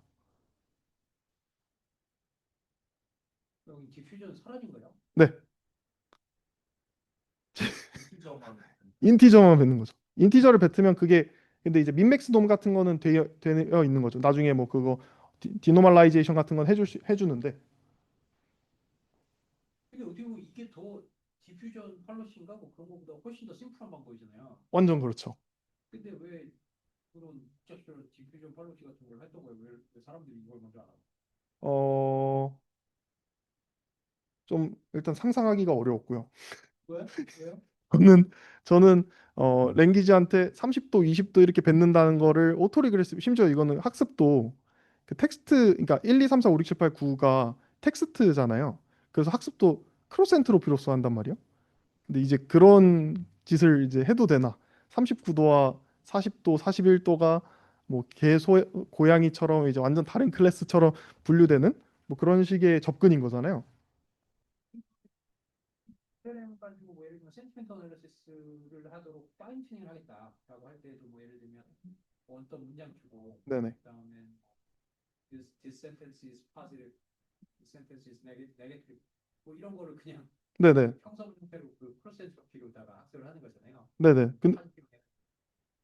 이것도 어떻게 보면은 뭐 무지성으로 그냥 어쨌건 쟤네들이 단어나 뭐 기존의 보케블러리 내 토큰들로 표현될 수 있는 만큼 그냥 그런 보케블러리 내의 어떤 특정 토크로 프리딕트 되도록 그냥 저렇게 학습을 하는 거는 좀 많이 있어 왔던 그래서 얘네가 이게 교수님이 말씀하신 대로 그런 거를 너무 언익스플로어 했다 우리가 여태까지. 어 그렇다, 그렇다. 근데 대신에 얘의 확실한 단점은 있죠. 얘의 확실한 단점은 VLM 방식으로 오토 리그레시브로 뱉기 때문에 엄청 느리죠. 기본적으로. 그 뭐 피처 가지고 이제 라이트웨이트한 액션 엑스퍼트 디퓨전 같은 걸 돌리는 게 아니기 때문에 뭐 느리다는 단점은 있는데 얘의 성능이 이렇게까지 높을 거라고는 또 상상을 또 사람들이 잘 안 했던 거죠. 왜냐면 이거 이전에 있었던 게 오픈 VLA라는 가장 가장 초기의 논문인데 걔는 이제 스페셜 토큰 같은 거를 뱉거든요. 그게 여기 있는 요 스페셜 토큰과 액션 디토크나이저 이런 걸 했는데 뭐 네, 그렇습니다. 아무튼 등잔 밑을 조금 잘 좀 뒤져봐야 됐다. 근데 이런 게 이제 약간 포인트는 뭐냐면 이거랑 아까 KI랑 그게 되게 단순하잖아요, 둘 다. 근데 그 단순한 애들이 뭐 뭐 뭐 최근 뭐 동윤이 형 실험 같은 거에서 뭐 되게 제너럴라이즈는 오히려 더 잘 되더라. 왜냐면은 VLM의 프라이어 널리지를 잘 활용했기 때문에라고 얘기를 합니다. AI가 뭐예요? 놀 그냥 그 스탑 그레디언트를 하는 거였습니다. 여기서 VLM은 요걸로 학습하고 얘는 요걸로 학습하고. 그래서 제가 좀 테이크어웨이를 정리를 했는데 그래서 지금 있었던 그루트 애논 파이제로는 쓰레기다. 제가 여기 슬라이드에 쓰레기다라고까지는 못 써가지고 그렇게 쓰면 안 될 것 같아서 근데 진짜 별로인 것 같고요. 굉장히 대단히 파운데이션 모델이 전혀 아닙니다. 그건 뭐 파운데이션이라는 능력이 전혀 없는 것 같고 뭐 레지넷만도 못한 것 같아요. 그 어떤 범용성이. 그러면 이제 우리가 어떻게 해야 되느냐? 지금 있는 애들은 VLM을 잘 써보자. 마치 우리가 VLM 연구를 할 때, 뭐 연구를 해보진 않았지만 LLM을 최대한 살려서 VLM으로 넘어가려고 한 거잖아요. 그런 것처럼 VLM을 최대한 살려서 VLA로 넘어가야 될 것 같아요. 그래야 뭐 주열 형이 좀 전에 말했던 뭐 새로운 노블한 태스크라든지 아니면은 뭐 노블한 뭐 오브젝트라든지 그런 것들에 대해서 훨씬 더 제너럴라이즈하게 행동을 하겠죠. 그래서 VLM에서 VLA로 변화는 하는 프리트레이닝 연구 자체도 지금 되게 그냥 안 돼 있는 것 같아요. 지금 교수님께서 말씀하신 것처럼 아니 어떻게 이런 심플한 거를 지금 25년 10월이었거든요. 그 논문이 25년 10월에 낼 수가 있냐 하면은 뭐 VLA라는 키워드가 사실 나온 지 1년이 안 되기도 했고요. 뭐 그래서 되게 아직은 좀 허접한 수준인 것 같습니다. 그래서 뭐 주제로는 그래서 뭐 제가 생각했을 때 그러면 VLM에서 VLA로 가는 게 뭐랑 좀 비슷할까 생각을 하다가 LLM에서 VLM으로 가는 거랑 비슷한가 했더니 얘는 가만히 생각해보니까 비전이 아웃풋이 아니라 비전이 인풋으로 어디셔널한 인풋을 받는 거니까 이건 또 좀 다른 것 같고 차라리 아웃풋으로 스피치가 나오는 옴니 모델하고 조금 더 비슷하지 않나 거기서 좀 이렇게 우리가 정보를 빼올 만한 게 없을까 뭐 그런 생각을 좀 해봤고요. 그럼 우리가 그런 프리트레이닝 연구를 이제 실질적으로 연구실에서 할 수가 있냐를 해봤을 때 제 생각에 얘네들이 이제 써 있는 것들을 보면 뭐 A108장으로 32시간 학습하는데 필요했다고 하거든요. 근데 이게 뭐 절대 못할 정도는 아니잖아요. 뭐 그렇게까지는 아닌 것 같아요. 제 생각은. 그래서 뭐 키스티나 뭐 캐티나 아니면 뭐 어떤 외부 GPU나 아니면 연구실에도 있는 GPU를 잘 활용해서 뭔가 좀 더 스몰 스케일에서 많이 해보다가 나중에 라지 스케일로 한번 딱 구워보면 되는 거니까 뭐 못할 정도는 전혀 아닌 것 같고요. 그 다음에 특히 좀 제가 생각했을 때 좀 좋은 연구 포인트 중 하나는 프리트레이닝 연구에서 레파 같은 연구가 되게 좋은 연구인 것 같은데 레파가 뭔지 다들 아시죠? 그 레파 연구처럼 트레이닝 이피션시를 되게 높여주는 테크닉까지 하면 A108장 32시간보다도 더 작게 할 수도 있는 걸 거고 그러니까 지금 어쨌든 VLA는 아까 봤던 테슬라랑은 정반대로 데이터가 엄청 적은 상황이기 때문에 학습을 할 때 필요한 요구 자원도 되게 적은 상황이라서 그런 연구를 충분히 해볼 수 있다. 그러면 이제 우리가 고민을 해봐야 되는 건 어떤 거냐 했을 때 어떤 데이터를 어떻게 줘서 어떤 널리지를 추가로 주입할까를 제가 좀 고민을 해봤는데 이제 파이 0.5 KI 같은 경우는 인바디드 VQA 데이터나 디스크릿 액션 같은 데이터를 활용을 한 거고요. 그 다음에 뭐 넥스트 토큰 프리딕션 학습을 그냥 때린 거죠. 그렇게 했을 때 인바디드 리즈닝 뭐 그런 뭐 리즈닝 할 좀 그렇죠. 아무튼 그런 거를 VLM한테 추가로 주입하는 관점이었다고 저는 보고요. 그 다음에 그루트 1.5라는 애는 언레이블드 비디오 데이터를 활용을 하고요. 그 비디오 데이터를 넥스트 토큰 프리딕션 같은 걸 하는 넥스트 프레임 프레딕션 같은 작업을 합니다. 넥스트 프레임 프레딕션 뭐 준하 형이 되게 좋아하는 주제인데 이제 이 짓을 하면 내 다음 상황이 어떻게 될까를 상상하는 건데 그거를 또 한 단계 더 가서 그냥 단순히 넥스트 프레임 프리딕션을 하는 게 아니라 그거를 다이노 스페이스에서 해가지고 레파처럼 레파라고 얘기를 해요. 레파처럼 넥스트 프레임 프리딕션을 해서 비주얼 리즈닝 같은 뭐 이름은 다 제가 붙인 거라서 이게 엄밀한 단어는 아니고요. 그런 걸 했는데 그럼 우리는 어떤 데이터를 추가로 써서 이 로봇을 할 때 어떤 학습을 하고 어떤 널리지를 주입할지 추가로 주입해야 될지를 이거 쓸 때 저는 좀 잘 떠오르진 않더라고요. 그래서 혹시 아이디어가 있으시면 언제든지 얘기를 해주시면 좋을 것 같습니다. 지금 이거를 딱 해서 하나 해먹으면 좀 유명해질 수 있는 기회가 아닐까. 레파 비슷하게라든지 뭐 어쨌든 아이디어는 되게 뭐 다방면으로. 그래서 제 생각에는 지금 여기서 포인트는 약간 어떤 데이터를 쓸까, 어떤 데이터에 어떤 널리지를 주입할까를 위주로 고민해 보면 우리도 프리트레인 연구, 파운데이션 연구를 좀 비슷하게 해볼 수 있을 것 같다라는 내용입니다. 네,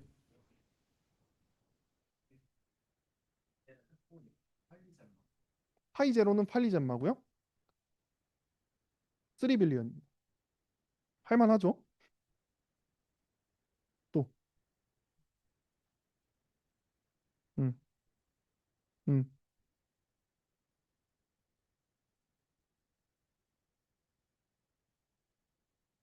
그러니까 그게 그쵸. 뭐 노블한 태스크는 꿈도 못 꾸는 건데. 근데 그루트 1.5는 모델 구조가 아까 그 KI처럼 이렇게 완전 분리된 스탑 그레디언트 그런 형태까지도 아니어가지고 아마 더 좀 허접할 수도. 걔도 아니다. 걔도 스탑 그레디언트에 있구나. 얘도 비슷하네요. 아무튼 조금 나아졌다.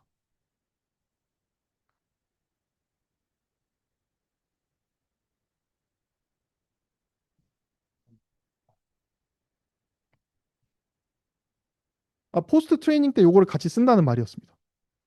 그러니까 포스트 트레이닝 내가 VLA 액션 학습을 할 때 그 액션 예측하는 거랑 추가로 억실러리 로스로 VQA를 계속해서 VLM한테 트레이닝을 시킨다거나 아니면은 비디오 넥스트 비디오 프리딕션 같은 거를 예측하게 시킨다거나 하는 겁니다. 그래서 제가 생각을 했을 때도 요거롱 테크닉을 하나 더 뭐 좀 새로 신선한 데이터에서 신선한 난리지를 뭐 로봇이 이거 알면 좀 잘할 것 같다 싶은 거를 해보면 좋지 않을까.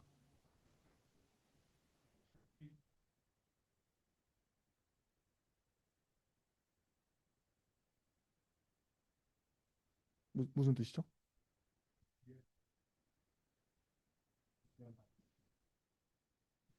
음, 음.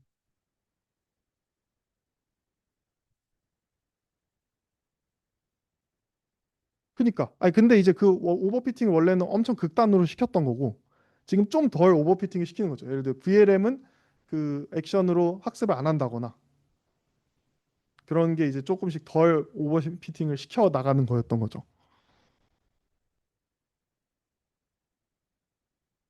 하지만 뭐 큰 틀에서 조혜리 형 말이 다 맞다. 이상한 짓을 하고 있다.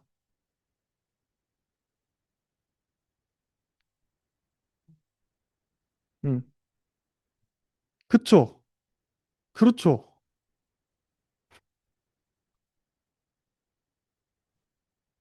그쵸. 그럼 그 거기서 그 로봇 액션까지 어떻게 얘가 다리를 건너서 갈 거냐. 그거를 좀 조금만 생각을 해서 올해 안에 아이디어를 내서 이렇게 웍을 하면은 어, 좋을 것 같다. 저는 아직 생각이 아직 딱히 나는 게 없다.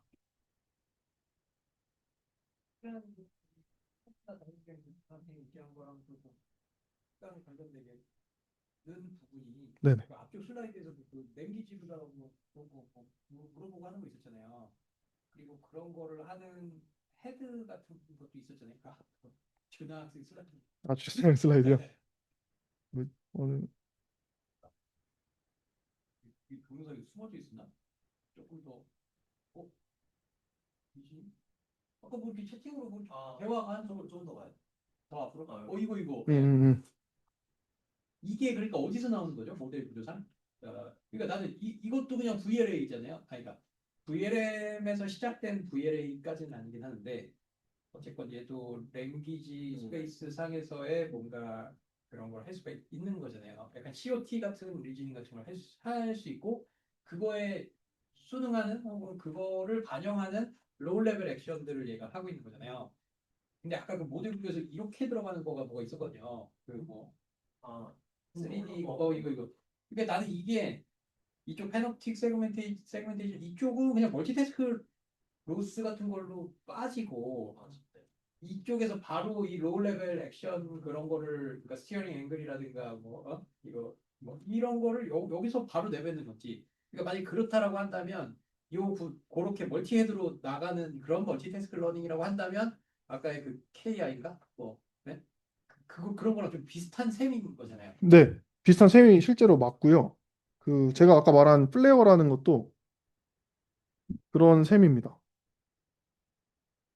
이게 나는 좀 뭔가 테슬라 테슬라는 약간 각이거든. 진짜 잘 동작하는 진짜 신비로울 정도로 완성도가 높은 모델이자 음. 그런 시스템 그런 거잖아요. 네. 기술인 거잖아요. 네.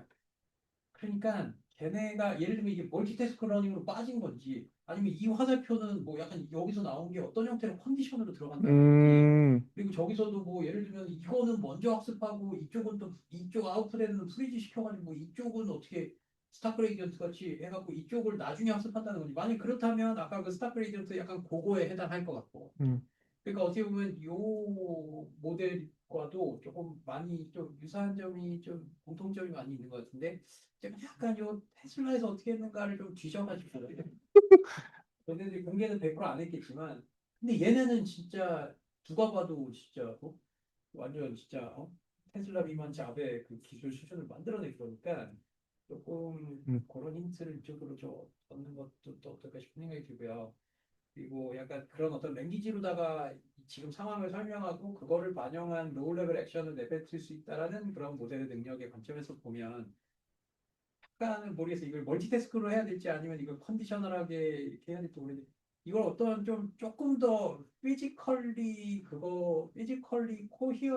컨시스턴트한 아니면 피직스를 반영한 혹은 공간을 반영한 그런 COT 데이터를 얘가 내뱉도록 그런 억실리어리 데이터를 학습할 수 없어요. 그러니까 이거를 그냥 단순히 저기 있는 책상 위에 있는 것을 집어라라고 하는 거는 어떻게 보면 시멘틱 갭이 굉장히 큰 그러니까 이 로우 레벨 액션이라는 것과 저기 있는 물질을 집어라라고 하는 그 둘 간의 그 시멘틱한 갭이라고 해 그럼 굉장히 큰 거지. 근데 이 집는다는 거를 조금 더 좀 더 미들 레벨의 액션이나 뭐 이런 걸로 좀 쪼개본다면 3차원 공간상에서 저거는 내 뭐 360도 구상에서 저 특정 방향에 있어 보이고 거리는 뭐 한 30cm가 되어 보인다. 그러니까 그리고 그 사이에는 아무것도 없어 보인다. 그래서 내가 이제 팔을 이렇게 근처인 뭐 25cm까지 팔을 뻗어라. 그러니까 그게 어떻게 보면 액션 스텝 넘버 원. 근데 이제 그거는 약간 미들 레벨인 거고 그거를 수행하는 동안에 저 로우 레벨 액션이 또 나올 수 있을 거고요.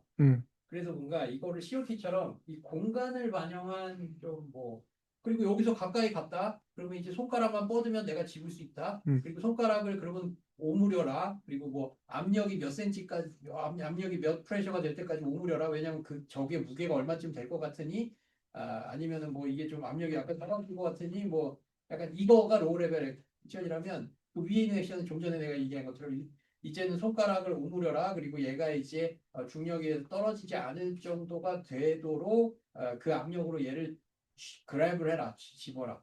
약간 그게 어떻게 보면 또 미들 레벨의 약간 액션 같은 거일 것 같거든요.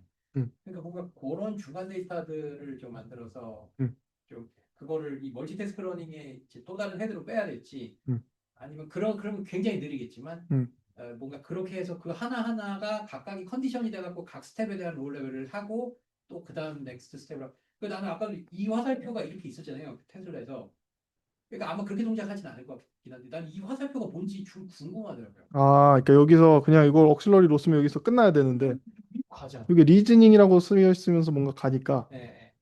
아이고. 네. 그리고 뭐 나는 이게 테슬라 자율주행이랑도 뭐 크게 그러니까 좀 또 공통점은 이 3D 가우시안이니 3D 아큐펀스니 저런 게 어떻게 보면은 이거 로봇도 똑같은 거잖아요. 똑같죠. 저는 완전 똑같다고 생각합니다.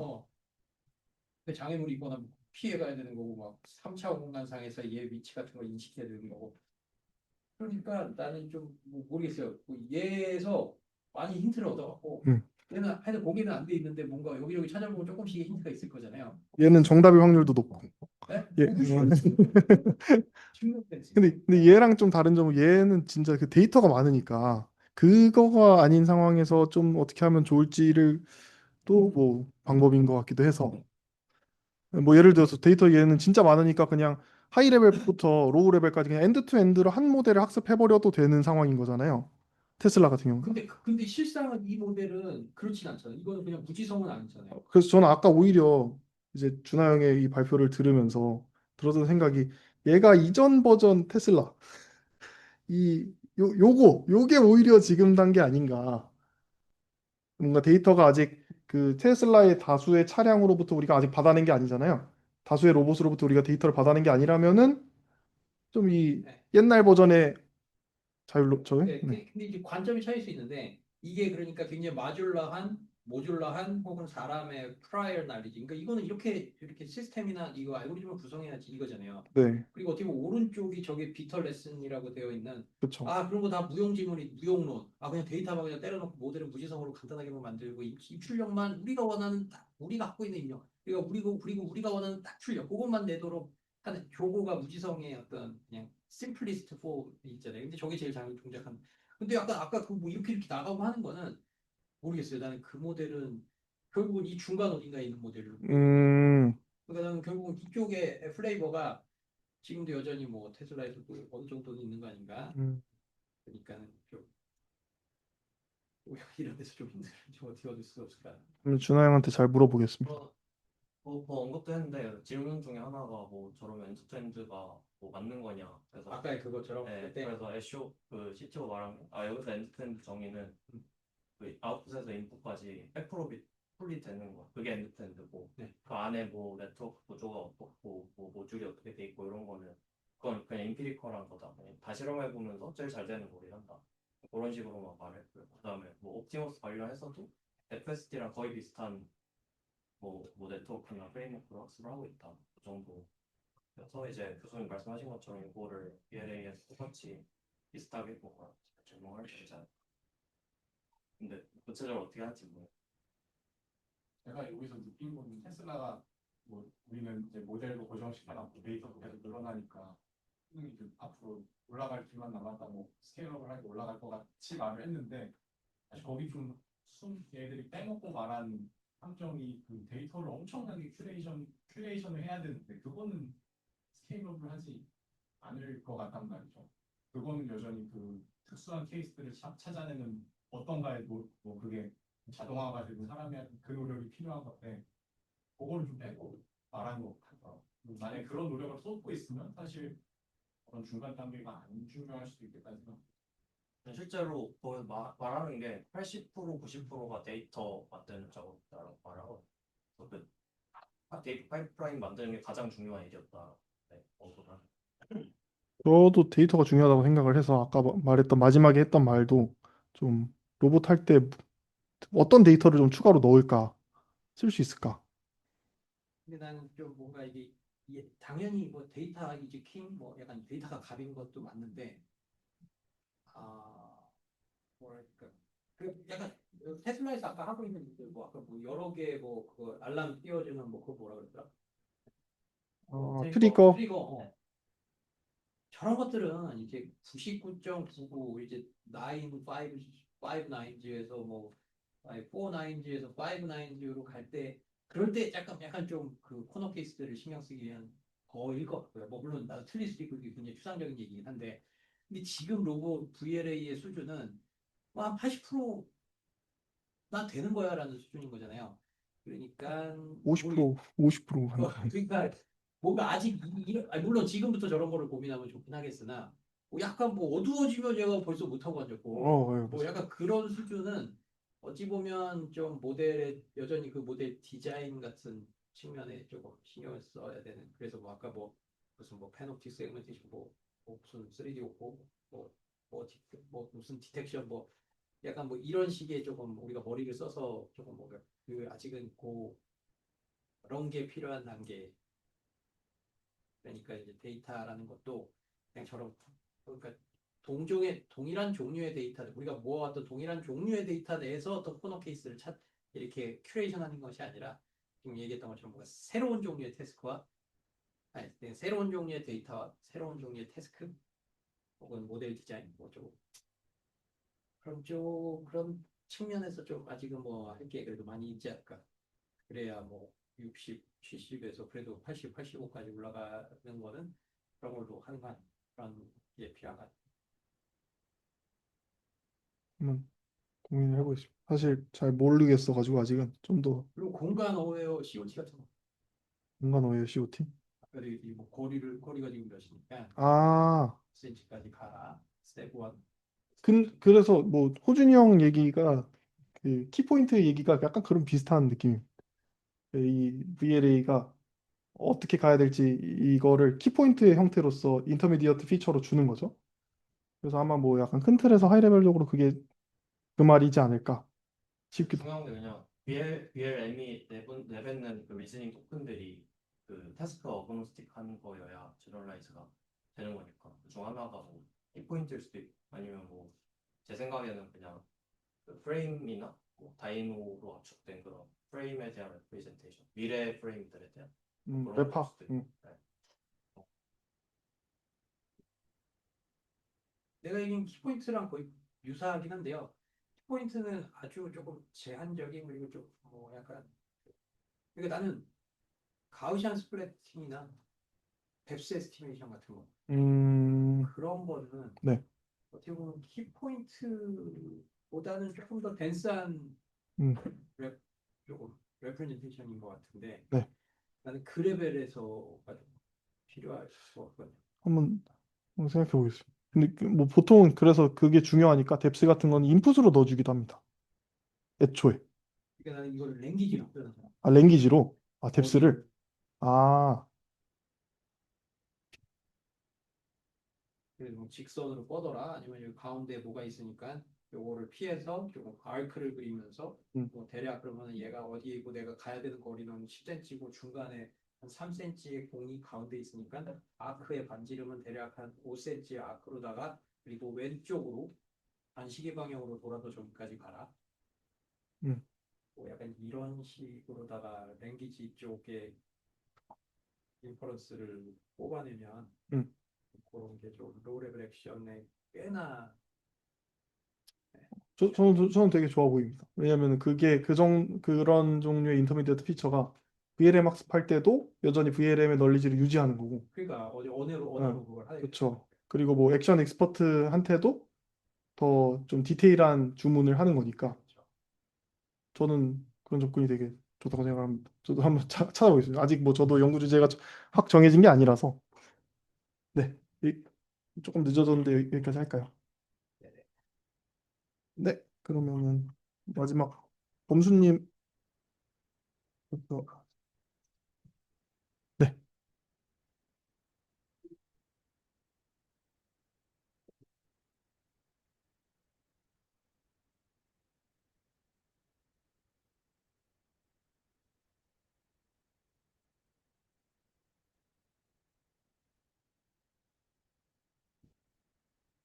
예, 저는 Measuring AI Ability to Complete Long Task라는 논문을 공유를 드릴 거고요. 일단은 이 논문은 기본적으로 좀 새로운 벤치마킹 방식을 제시하는 논문입니다. 그래서 기존까지 좀 LLM에 이제 많은 종류의 벤치마크 데이터셋이 있고 많은 벤치마크 데이터들이 있었지만은 그것하고 좀 아예 좀 다른 방식으로 좀 재보는 방식을 제안하고 있고요. 이 논문이 이제 어, 좀 제가 특히 흥미로웠던 이유는 이게 원래 제가 이제 알파고 개발자 중 한 명 블로그에서 이게 보게 된 건데 벤치마크 성능만 제시하는 게 아니라 사실 이게 벤치마크 여기서 제시하는 이 성능이 되게 일정한 경향성을 가지고서 발전하고 있다는 거를 말을 해줘요. 그래서 매 7개월마다 2배씩 벤치마크 성능이 좋아지고 있는데 이런 식으로 일정한 그 발전 속도가 2019년부터 현재까지 지속이 되고 있고 이 추세대로 가면은 언제쯤이면 어느 정도의 성능을 기대할 수 있다. 이런 예측까지 가능하게 해주거든요. 그래서 이런 부분이 특히 흥미로워서 준비를 해봤습니다. METR이라는 기관은 제가 원래 엔스로피 관련된 기관인 줄 알았는데 좀 독립된 연구 기관이더라고요. 그리고 비영리로 이제 그 LLM 모델들 좀 위험성을 평가를 하는 기관입니다. 예.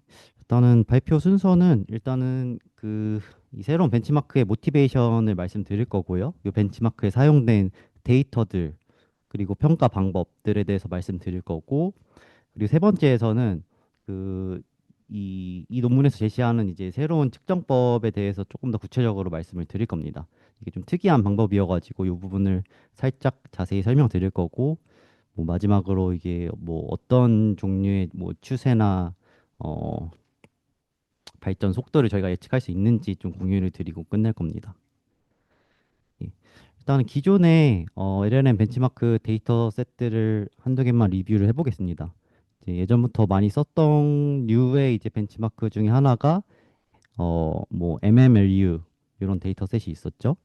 그래서 이거는 이제 기본적으로 어 그냥 뭐 이 수능 같은 문제를 풀린 다음에 뭐 모델이 얼마나 잘 맞추는지 그런 일반적인 평가를 하는 방법이었고요. 어 그리고 뭐 또 다른 예로는 소프트웨어 벤치, 이것도 이제 꽤 어려운 태스크였는데 올해 들어서 이제 많이 개선이 되고 있는 벤치마크였죠. 그래서 이거는 이제 깃허브의 실제 이슈들을 모아가지고 유명한 오픈 소스 프로젝트들 뭐 장고라든지 파이썬이라든지 이런 데서 모아가지고 거기서 이제 그 태스크들을 에이전트한테 줘보고 실제로 풀어서 테스트 통과하는지 이런 식으로도 벤치마크를 구성을 해서 많이 쓰고 있고, 이것도 사실 뭐 아직 정복이라고 하기에는 되게 먼 데이터셋이고 여전히 액티브하게 쓰이는 데이터셋이라고 말할 수 있겠습니다. 예.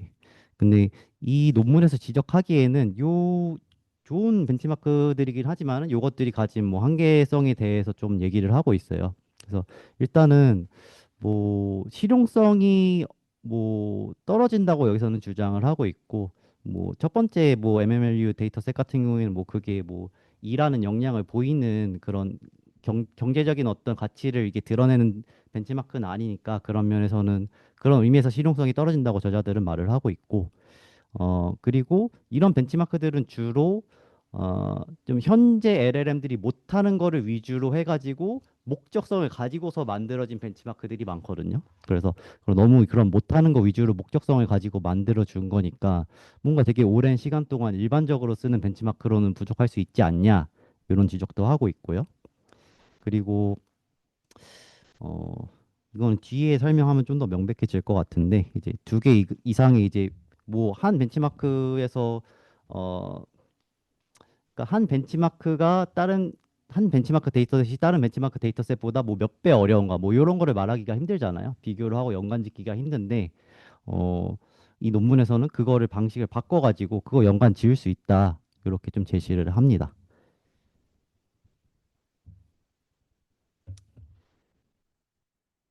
예, 그래서 뭐 저희가 아까 좀 말씀드렸지만 다시 좀 반복을 하자면은 어, 우리가 어떤 공통된 일관적인 기준을 세워가지고 그런 다양한 태스크들을 어, 다 비교를 해볼 수 있을까? 이런 질문을 할 수 있을 거고요. 어, 그리고 그런 새로운 측정법으로 미래 예측까지 혹시 가능할 수 있지 않을까? 이런 질문을 던져보겠습니다. 그리고 이 저자들이 말하는 대답은 이제 예측할 수 있다입니다. 여기서 이제 보여준 건데 이게 오른쪽이 이제 이 X축이 시간축이고요. 그 위의 축은 그 이제 타임 호라이즌이라는 여기서 논문에서 제시하는 개념인데, 논문이 어떤 태스크가 얼마짜리 태스크냐 시간으로 봤을 때 그렇게 제시를 하는 겁니다. 그래서 GPT-2 같은 경우에는 얘가 풀 수 있는 태스크가 2초짜리 태스크였어요. 근데 뭐 GPT-3, 4 이렇게 나아가면서 지금 뭐 2분짜리도 풀고 있고, 이거 당시 2025년 올해 초인데 클라우드 같은 경우에는 30분짜리도 풀 수 있었다. 이런 식으로 보이고 있고, 이런 식으로 계속되면은 뭐 1년, 지금으로부터 한 1년 뒤쯤이면은 뭐 8시간이고 이게 앞으로 기하급수적으로 계속 발전할 거다. 이렇게 얘기를 하고 있습니다. 예. 조금 더 디테일하게 들어가가지고 태스크들 설명부터 다시 가보겠습니다. 일단은 뭐 일반 벤치마크랑 비슷하게 태스크를 준비를 합니다. 그냥 준비를 한 수준이 아니라 그냥 다른 벤치마크에서 일단 태스크를 가져왔어요. 세 개를 정해가지고 일단은 소프트웨어 엔지니어링 하는 태스크가 하나 있고, 그리고 좀 다양성을 주기 위해서 ML 리서치 태스크도 추가를 했습니다. 이거 같은 경우에는 목표 되게 다양한데, 뭐 로스 값을 얼마까지 떨어뜨려라, 뭐 어떻게 디자인 해봐라, 뭐 이렇게 연구 관련된 태스크들을 실제로 조사하고, 요것 자체는 이제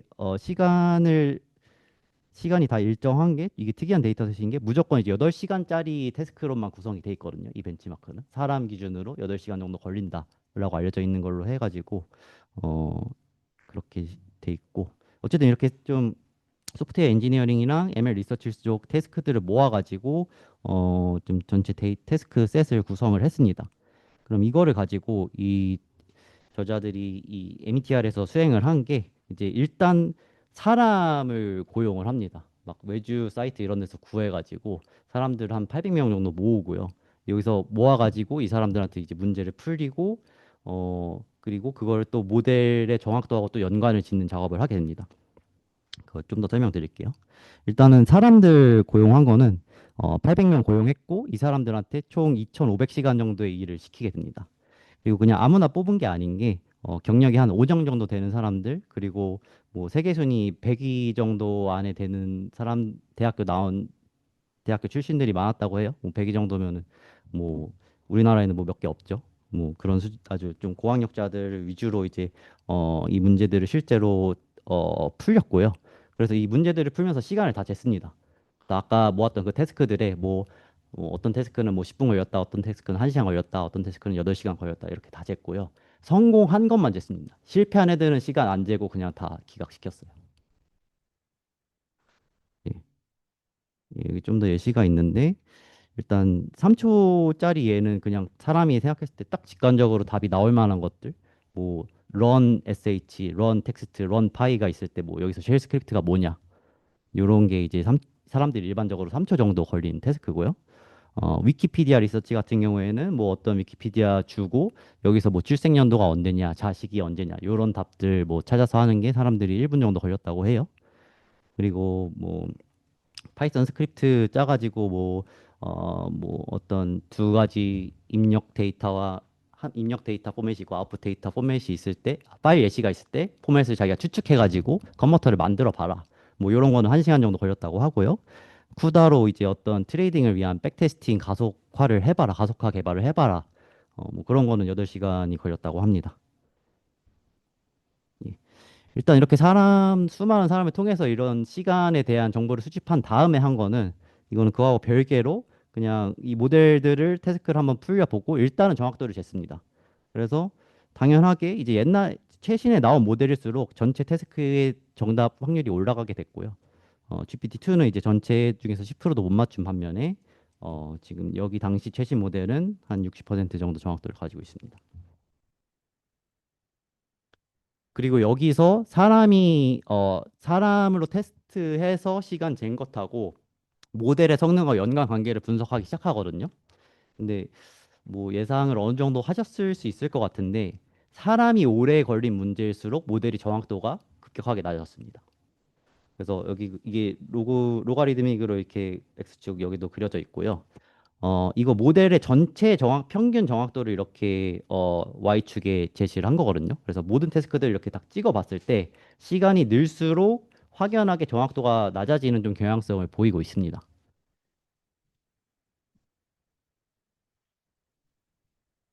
데이터셋은 다 오픈 소스로 알고 있어요. 근데 거기서 시간에 대한 데이터도 제가 뭐 그게 뭐 공개가 돼 있는지는 모르겠고, 그럼 시간보다는 아, 2,500시간, 600시간 이렇게 사람을 써서 만들었다는 그 데이터 같은 게 뭔가 그 GT 데이터인 거잖아요. 예, GT 데이터이자 뭔가 네.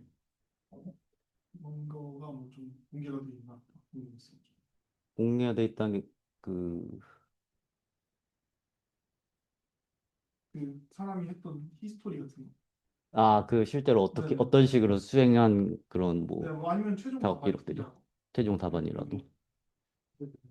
음, 그거는 제가 확인해 보지 못했습니다. 네. 근데 아마 논문에서는 그런 언급은 없었던 것 같아요. 사실 그냥 네. 벤치마크도 좋은데 예. 거기 있으면 그 되게 또 좋은 학습 데이터인 것 그러게요. 그게 같은데 공개가 돼 있으면 또 그 비싼 데이터인데. 또 완전 비싼 예. 데이터니까 1600시간 사람 시간을 예. 썼으면 예. 돈으로 그렇네요. 그거는 제가 한번 끝나고서 한번 간단하게 찾아보겠습니다.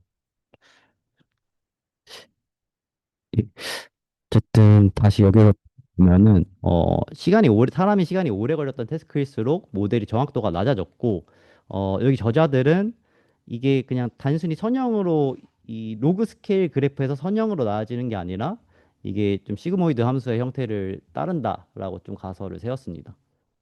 아, 예. 8시간 테스트하고 모델을 8시간 돌리는 못할 것 같아요. 훨씬 짧게 쓰는 거로 알고 있고 근데 그 부분에 대한 언급은 없었어요. 모델이 그래서 그것도 사실 되게 재볼 만한 부분인 것 같긴 해요. 8시간 태스크여도 사람은 훨씬 빨리 풀 것 같거든요, 저도. 그러니까 뭔가 아, 사람이 아니라 모델은 사람보다 훨씬 빨리 풀 것 같거든요. 저는 뭔가 8시간 걸리는 건데 음, 모델한테는 뭐 수분 내로 이렇게 해결하는 것처럼 느껴지기도 해가지고 음, 뭔가 그 모델이 애초에 그 동일한 모델이 그 리즈닝 하는 시간 있잖아요. 예, 그거에 맞는 태스크여야 되는 거는 아닐까 뭐 그냥 당장의 벤치마크로서는 그러니까 음, 이게 먼 미래에서는 좋을 수도 있는데 음, 그런 거는 혹시 어떻게 생각해요? 굉장히.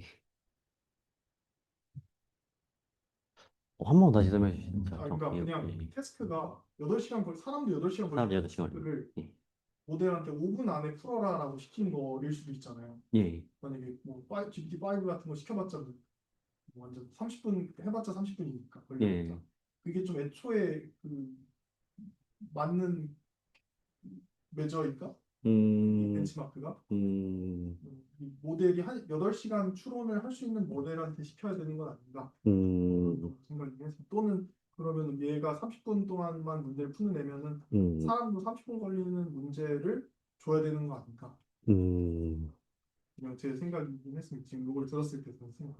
음. 일단 8시간 이렇게 막 연속으로 사람의 8시간 생각본을 이렇게 연속으로 문제 없이 수행하는 모델은 사실 지금 없는 것 같은데 어, 정확도가 실제로 그런 문제들은 거의 낮기는 하고요. 어, 네. 근데 사실 뭐 8시간 근데 또 스틸트를 막아놓은 건 아닌 것 같긴 하거든요. 지금 모델들이 사실 뭐 하려고 하면은 그렇게 했을 텐데 어, 뭐 아마 그렇게 해서 정확도가 높아지면은 오래 한다고 해서 정확도가 높아지면은 억지로라도 그런 거를 만들어 볼 수 있을 것 같은데 뭐 제 예상에는 그렇게 해도 만약 8시 막 훨씬 더 오랜 시간을 테스트한 컴퓨터를 늘려도 그게 효과가 조금 없는 구간이 있어서 좀 뭔가 한계가 있지 않나 애초에 그렇게 좀 예상은 합니다. 네. 네. 어쨌든 좀 다시 돌아와서 이게 조금 이것만 이제 이해하면 이제 여기 저자들의 매저를 완전히 이해할 수 있는데 어 이 그래프를 있잖아요. 이걸 피팅을 하는데 로지스틱 리그레션을 사용해서 피팅을 합니다. 그래서 일단 기본적으로 그 X축은 로그 스케일이었으니까 로그를 씌우게 되고요. 어 일단 여기서 이제 정확도가 모델하고 태스크가 주어지면 정확도를 예측하는 로지스틱 리그레션이거든요. 근데 모델은 이제 고정이었다고 치고 이 태스크들이 주어진다고 가정을 해볼게요. 뭐 예를 들어서 이게 학습된 결과가 H 모델이 어, 1이었다고 가정을 해보겠습니다. 그리고 로그를 그냥 편의상 그냥 로그 2, 숫자 1, 2, 3 중에 2라고 해볼게요. 그러면은 인풋이, 이게 똑같이 1이 들어오면은, 로그 1 빼기 로그 1, 0 빼기 0 돼가지고 이거는 그냥 0이 되고, 어, 베타는 1이라고 가정해볼게요. 그러면은 그냥 여기 전체 값이 0이 돼가지고 시그모이드 아웃풋 값은 50% 이렇게 되게 되고요. 어, 이게, 어, 태스크 T 태스크가 이제 2로 들어오게 되면은 이걸 E2라고 말씀드렸던 게 더 낫겠네요. 조금 바꾸겠습니다. H 모델이 2고 T 태스크가 2였다고 가정해서 이제 0으로 시작을 했고 T 태스크가 이제 4로 늘었다고 생각을 해볼게요. 그러면은 1 빼기 2가 돼가지고 이제 이거의 성공률이 경과적으로 더 낮아지게 되겠죠. 이게 시그모이드 값이 0에서 마이너스 1로 인풋이 입력이 되게 되면은 정확도가 한 50에서 한 30%대로 내려갈 거거든요. 그런 식으로 이 태스크의 길이가 길어지면 길어질수록 정확도가 낮은 함수로 이제 학습이 되는 거고요. 어, 반면에 그 태스크의 길이가 짧아지면 짧아질수록 정확도는 또 올라가게 이제 예측하는 함수입니다. 이런 식으로 뭐 학습을 돌려봤을 때, 어, 예, 이런 결과를 좀 만들어 내볼 수 있었고요. 조금 다시 들어가서 다시 설명드리면은, 이렇게 학습을 하고 나면은 파라미터가 이 베타 모델이랑 H 모델이거든요. 근데 H 모델이, 이제 T 태스크의 H 모델과 같은 값이 들어오게 되면은 이거 전체 값이 0이 돼서 50%가 됩니다. 그래서 이 H 모델 값을 어떻게 해석을 하면은 이, 이 모델이 50% 정확도를 갖게 되는 그 정확한 그 태스크 길이로 해석을 할 수가 있거든요. 그래서 이게 정확도를 꼭 50% 기준으로 이 모델 성능을 파악해야만 하는 건 아닌데, 그냥 하나의 그냥 예로서 50% 정확도를 가질 때 그 태스크 길이가 얼마냐, 요거를 가지고서 이제 저자들이 성능을 재보게 됩니다. 일단은 다시 돌아가서 이건 클라우드 3 오퍼스로 그 피팅을 해본 결과인데, 예, 여기서 나타내는 게 어, 50%일 때 요점을 갖거든요. 50% 정확도를 가질 때는 얘가 어, 이 피팅 결과 어, 4분 좀 넘는 태스크 기회를 가지게 됩니다. 그리고 실제로 수행한 것도 뭐 44분 정도의 태스크를 수행했을 때 얘가 정확도가 한 50% 약간 넘는 것 정도로 돼서 피팅이 꽤 정확하게 된 거로 볼 수 있고 1시간짜리를 시켜봤을 때는 이 피팅 결과에서는 대략적으로 정확도가 한 10% 정도 나온 걸로 예측을 했고 실제 결과도 태스크 결과도 뭐 그 정도 10% 정확도가 나온 걸로 보여졌습니다.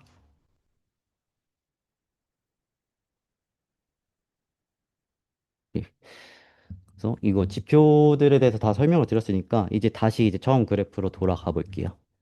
어, 이제 이 로그 스케일이잖아요. 여기서 y가 시간축이 이제 로그 스케일인데 이게 일직선의 경향을 되게 강하게 보이면서 이렇게 발전을 하고 있어요. 그럼 이거 정확하게 길이를 좀 재보면은 7개월마다 2배씩 좋아지고 있습니다. 7개월마다 태스크 호라이즌이라고 표현하는데 태스크 호라이즌의 길이가 2배씩 길어지고 있어요. 그래서 50% 정확도 기준으로 얘기를 했을 때 이때 당시 최고 모델들은 30분짜리 태스크를 풀 수 있었습니다. 그게 좋아지고 있고 어, 근데 꼭 50%로 봐야 되냐? 뭐 그럴 필요는 없겠죠. 50%가 뭐 그렇게 릴라이어블한 정확도는 아니니까. 그럼 80% 봤을 때는 어떠냐? 근데 뭐 80% 봐도 그냥 이거를 그냥 평행하게 이동한 거랑 그냥 비슷한 결과가 나옵니다. 그래서 80%로 봤을 때도 그냥 비슷한 정도의 경향을 갖고 있고 그냥 단지 그냥 태스크 호라이즌이 조금 더 늦게 달성이 된다. 4분짜리가 뭐 1분짜리가 기존에는 이제 2022년에 달성됐는데 2024년 초에 달성이 되고 있다. 뭐 이 정도의 차이를 가지고 있습니다. 경향성 자체는 유지가 된다고 볼 수 있을 것 같고요. 예.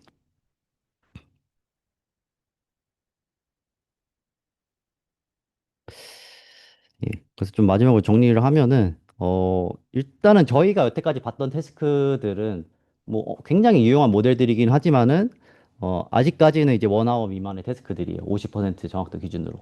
이제는 원아워가 조금 다 쓸 수도 있긴 하겠네요. 근데 뭐 8아워짜리 태스크에 비해서는 뭐 굉장히 임프레시브한 여전히 성능이긴 하지만은 1아워짜리 태스크는 사실 굉장히 하찮은 일일 수가 있잖아요. 그뭐 8아워짜리 태스크는 뭐 어떤 소프트웨어 프로젝트가 있어가지고 그거에 이제 전반적인 이제 큰 목적을 달성하는 그런 일을 할 수 있는 게 될 텐데 1아워짜리는 그냥 뭐 하나 함수 하나 그냥 잡아두고 걔를 그냥 개선시키는 정도 요런 거일 수가 있으니까 어, 어, 그래서 아직은 사실 우리가 본 게 굉장히 이제 앞으로 발전한 걸 생각하면 되게 제한적인 그냥 성장이라고 볼 수 있을 것 같고요. 이 논문에서 특히 강조하는 지점은 한 달짜리 일을 LLM한테 맡기게 됐을 때가 중요 지점인 것 같다라고 얘기를 합니다. 이거는 뭐 꼭 연구 쪽은 아니고 이거는 그냥 사회적인 임팩트를 여기서도 재는 그런 기관이어가지고 이런 말도 언급을 한 건데 일단 사람으로 치면은 한 달에 한 167시간 정도 일할 수 있다고 해요. 그냥 뭐 24시간 일하는 게 아니니까.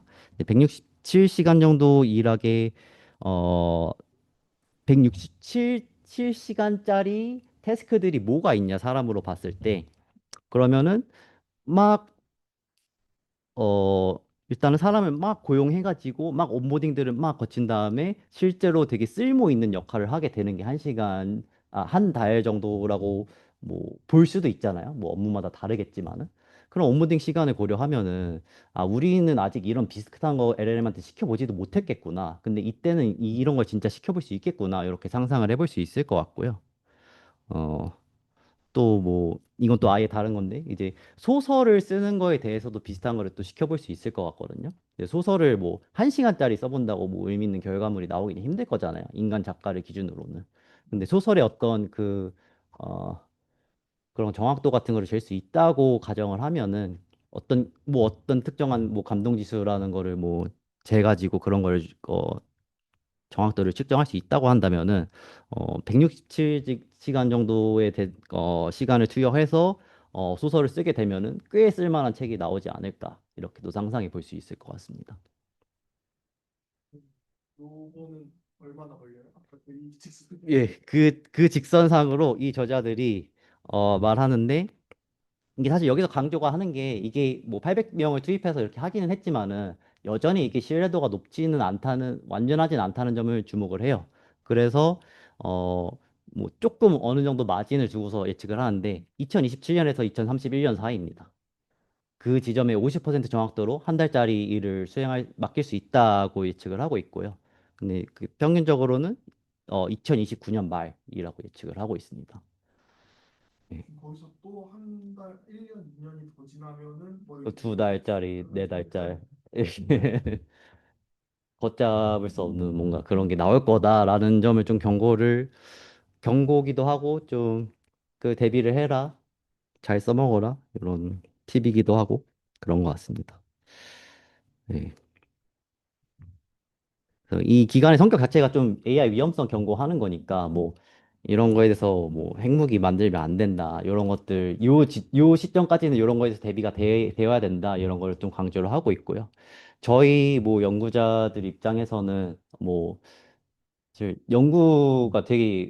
연구 워크플로우가 되게 많이 바뀌었잖아요. 저 막 입학했을 때 19년도 입학했는데 그때에 비해서 지금이랑 사실 연구하는 방식이 되게 많이 바뀌었다고 느끼거든요. 그냥 코딩 같은 것도 너무 쉬워지고 리터처 설치도 쉬워지고 어 근데 2029년 되면 또 차원이 다르게 바뀌어 있겠죠. 그거에 대해서 뭐 그때 갔을 때 가장 밸류어블한 스킬이 뭘까를 각자가 다 열심히 고민을 해서 그거를 다 발전시켜야 되지 않을까 하는 또 생각입니다. 예. 여기까지 공유 드리고요. 혹시 또 궁금하신 거 있으실까요?